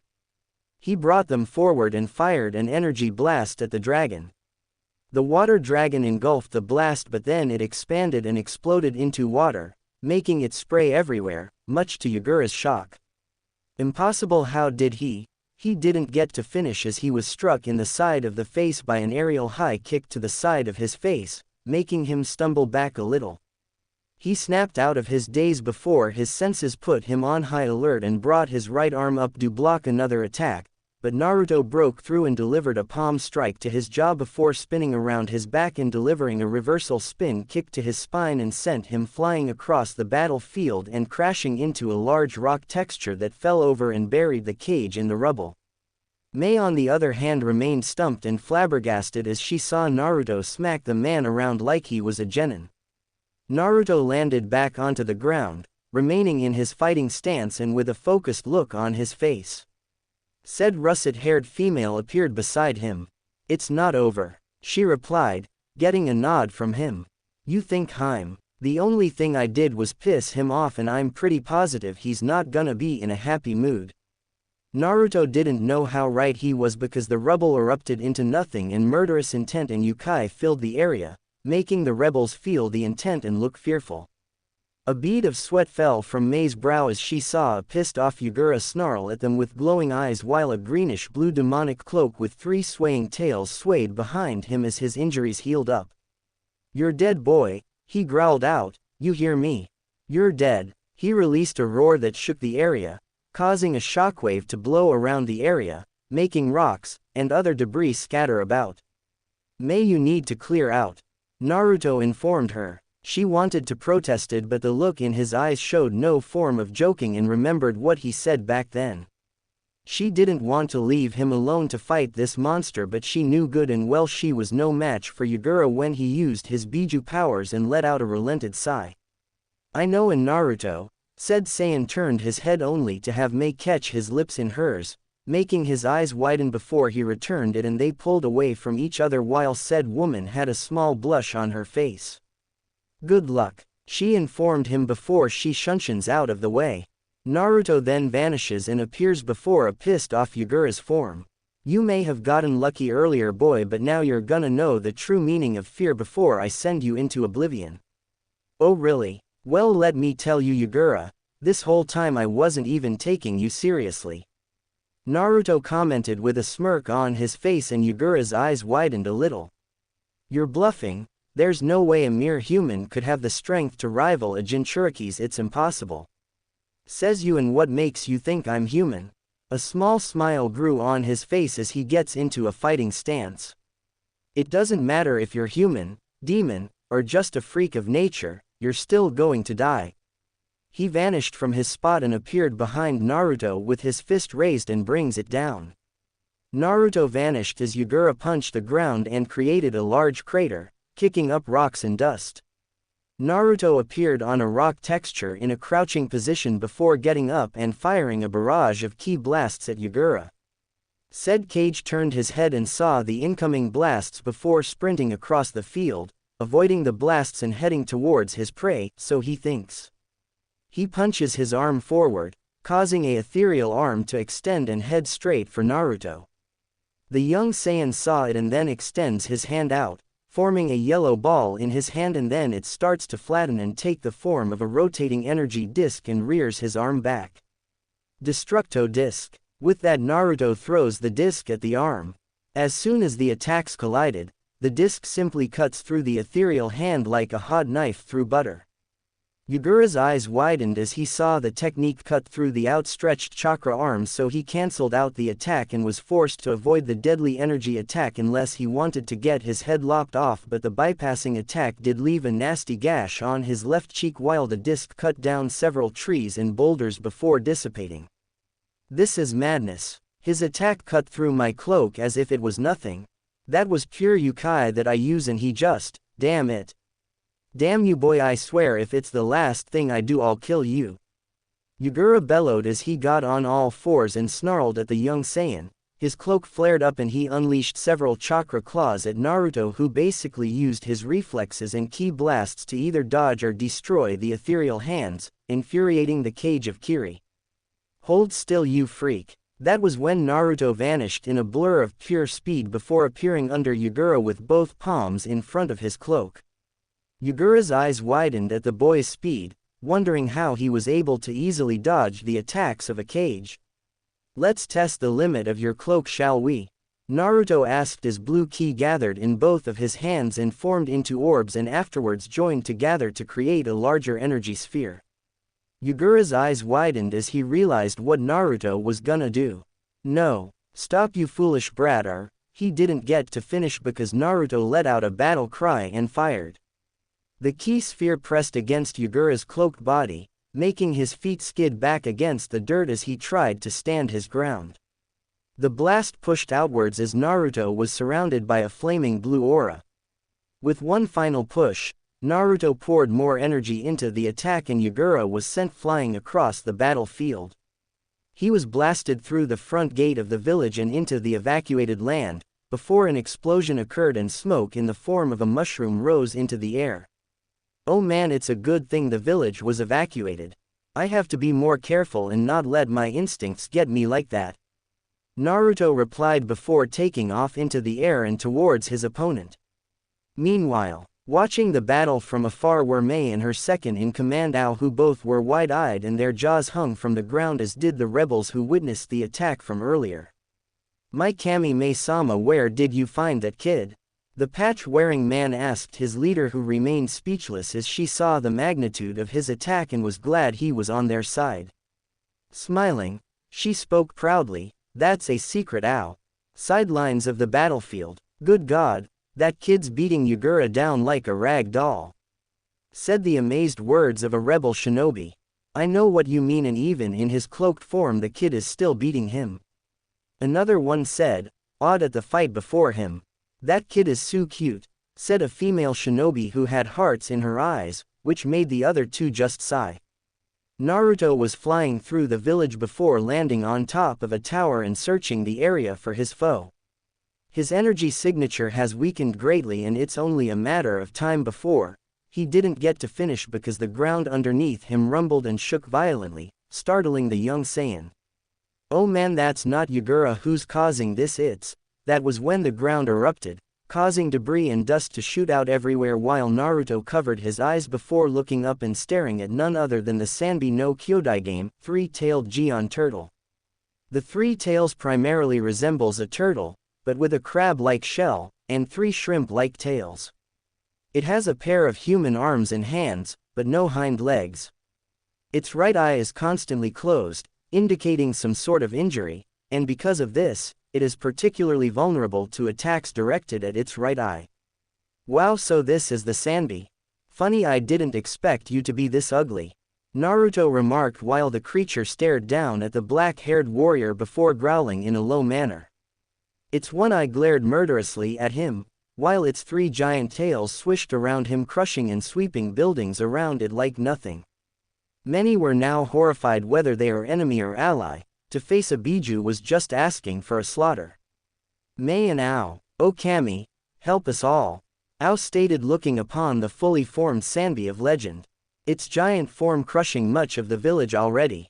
Hope was slowly dwindling from his eye seeing the tailed beast of legend. Mei though was more focused on Naruto. His form wasn't deterred from seeing the Biju, if anything he looked more excited than anything, but didn't show it.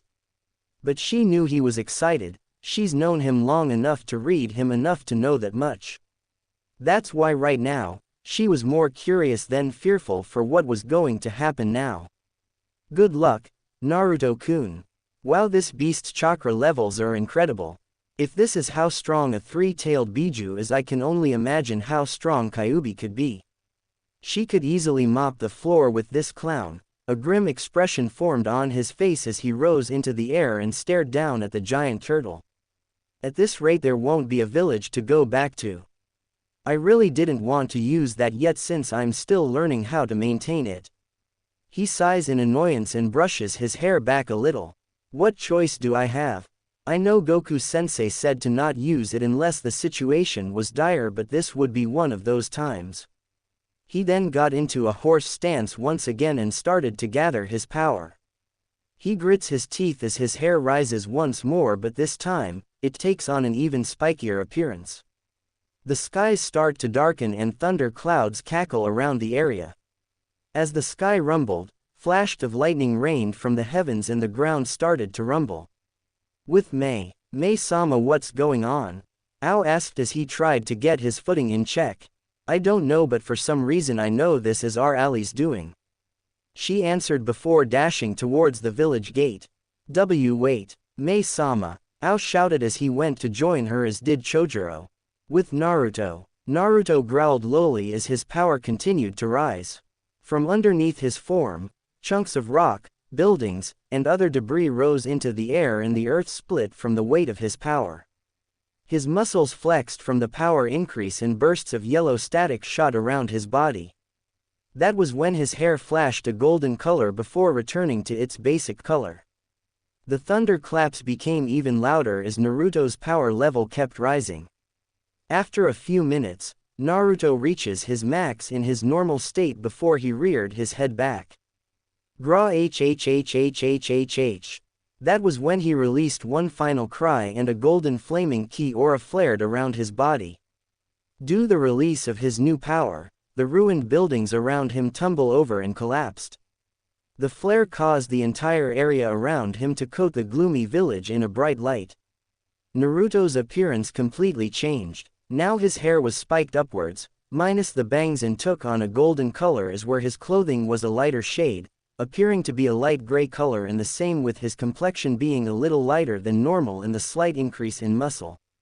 His expression was a lot sharper and more fierce looking, and his eyes were no longer dark blue and his tail was now a golden color. They were now teal and were gazing at the Sanbi with a piercing expression that would make anyone tremble in fear. No more, it ends here, Yagura, Naruto said in a calm yet cold voice. With Mei, Ao, and Chojuro. My Kami, that kid is emitting all of that power. Incredible, it's practically on par if not greater than the Sanbi, but that's impossible. How can a mere boy possess such great strength? The Byakugan wielder wondered. Mei on the other hand was entranced by Naruto's golden form. The light emitting from the now Super Saiyan was so warm and shined like the sun, enveloping everything around him. If it wasn't for the fact that Naruto had a monkey tail, she'd practically think he was an angel sent from heaven to purge their village from the darkness that slowly destroyed them in this war. Sanbi growled for a while before releasing a powerful roar that released a shockwave so powerful that it blew everything before it minus Naruto back. Said Super Saiyan just stood there floating into the air, not moving a single muscle while his hair and aura blew back a little before it died down. Nice breeze, Naruto merely said as the beast growled at him before bringing his massive arm up and swinging it forward at Naruto, who just stood there. What's that fool doing? Ao cried out as he saw the massive appendage head straight for the golden-haired fighter.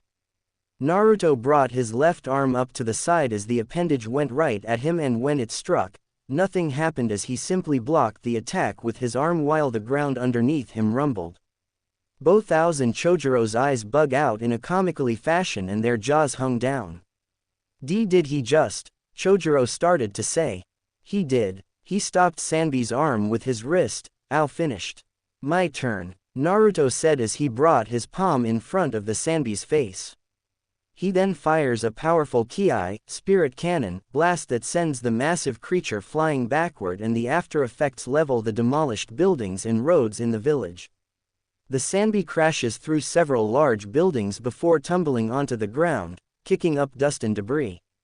Naruto remained in his posture for a few seconds before bringing his hand down as flying towards his opponent's location.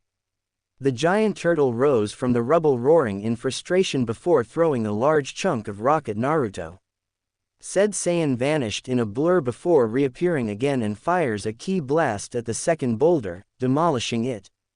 The Sanbi then fires a large water bullet from its gullet at Naruto, who weaves around them before punching the last one back at the Sanbi, who got hit by it and roared out in anger.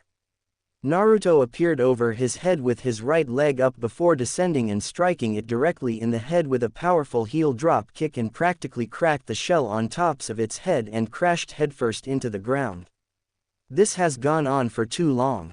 I have to end this, Naruto stated as he flew up into the air until he was high enough and stared at the Sanbi's fallen form as it tried to get up. He then cupped his hands together and brought them back. He started to gather blue ki in his hands and the blue orb shined around the area as it hummed to life. Ka, me, ha, me, his aura flared as he powered up the attack.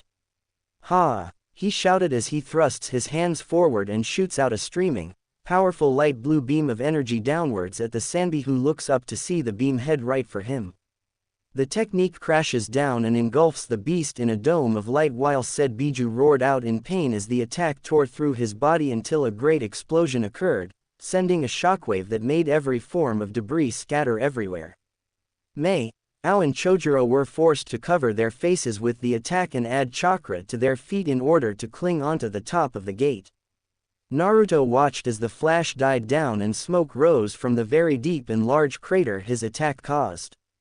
The smoke slowly cleared and revealed the form of a beaten, bloody, broken, and unconscious Yagura, whose clothes were tattered and torn. Naruto slowly descended to the ground and landed right next to Yagura.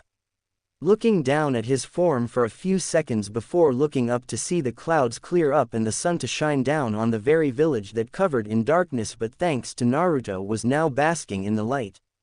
It's over, he said as he reverted back into his normal state and collapsed onto the ground, completely exhausted. Several minutes later, Mei and a few of her rebel ninja appeared in the battle scene. The 18-year-old knelt down at the Saiyan's tired form and placed his head on her lap before smiling at him.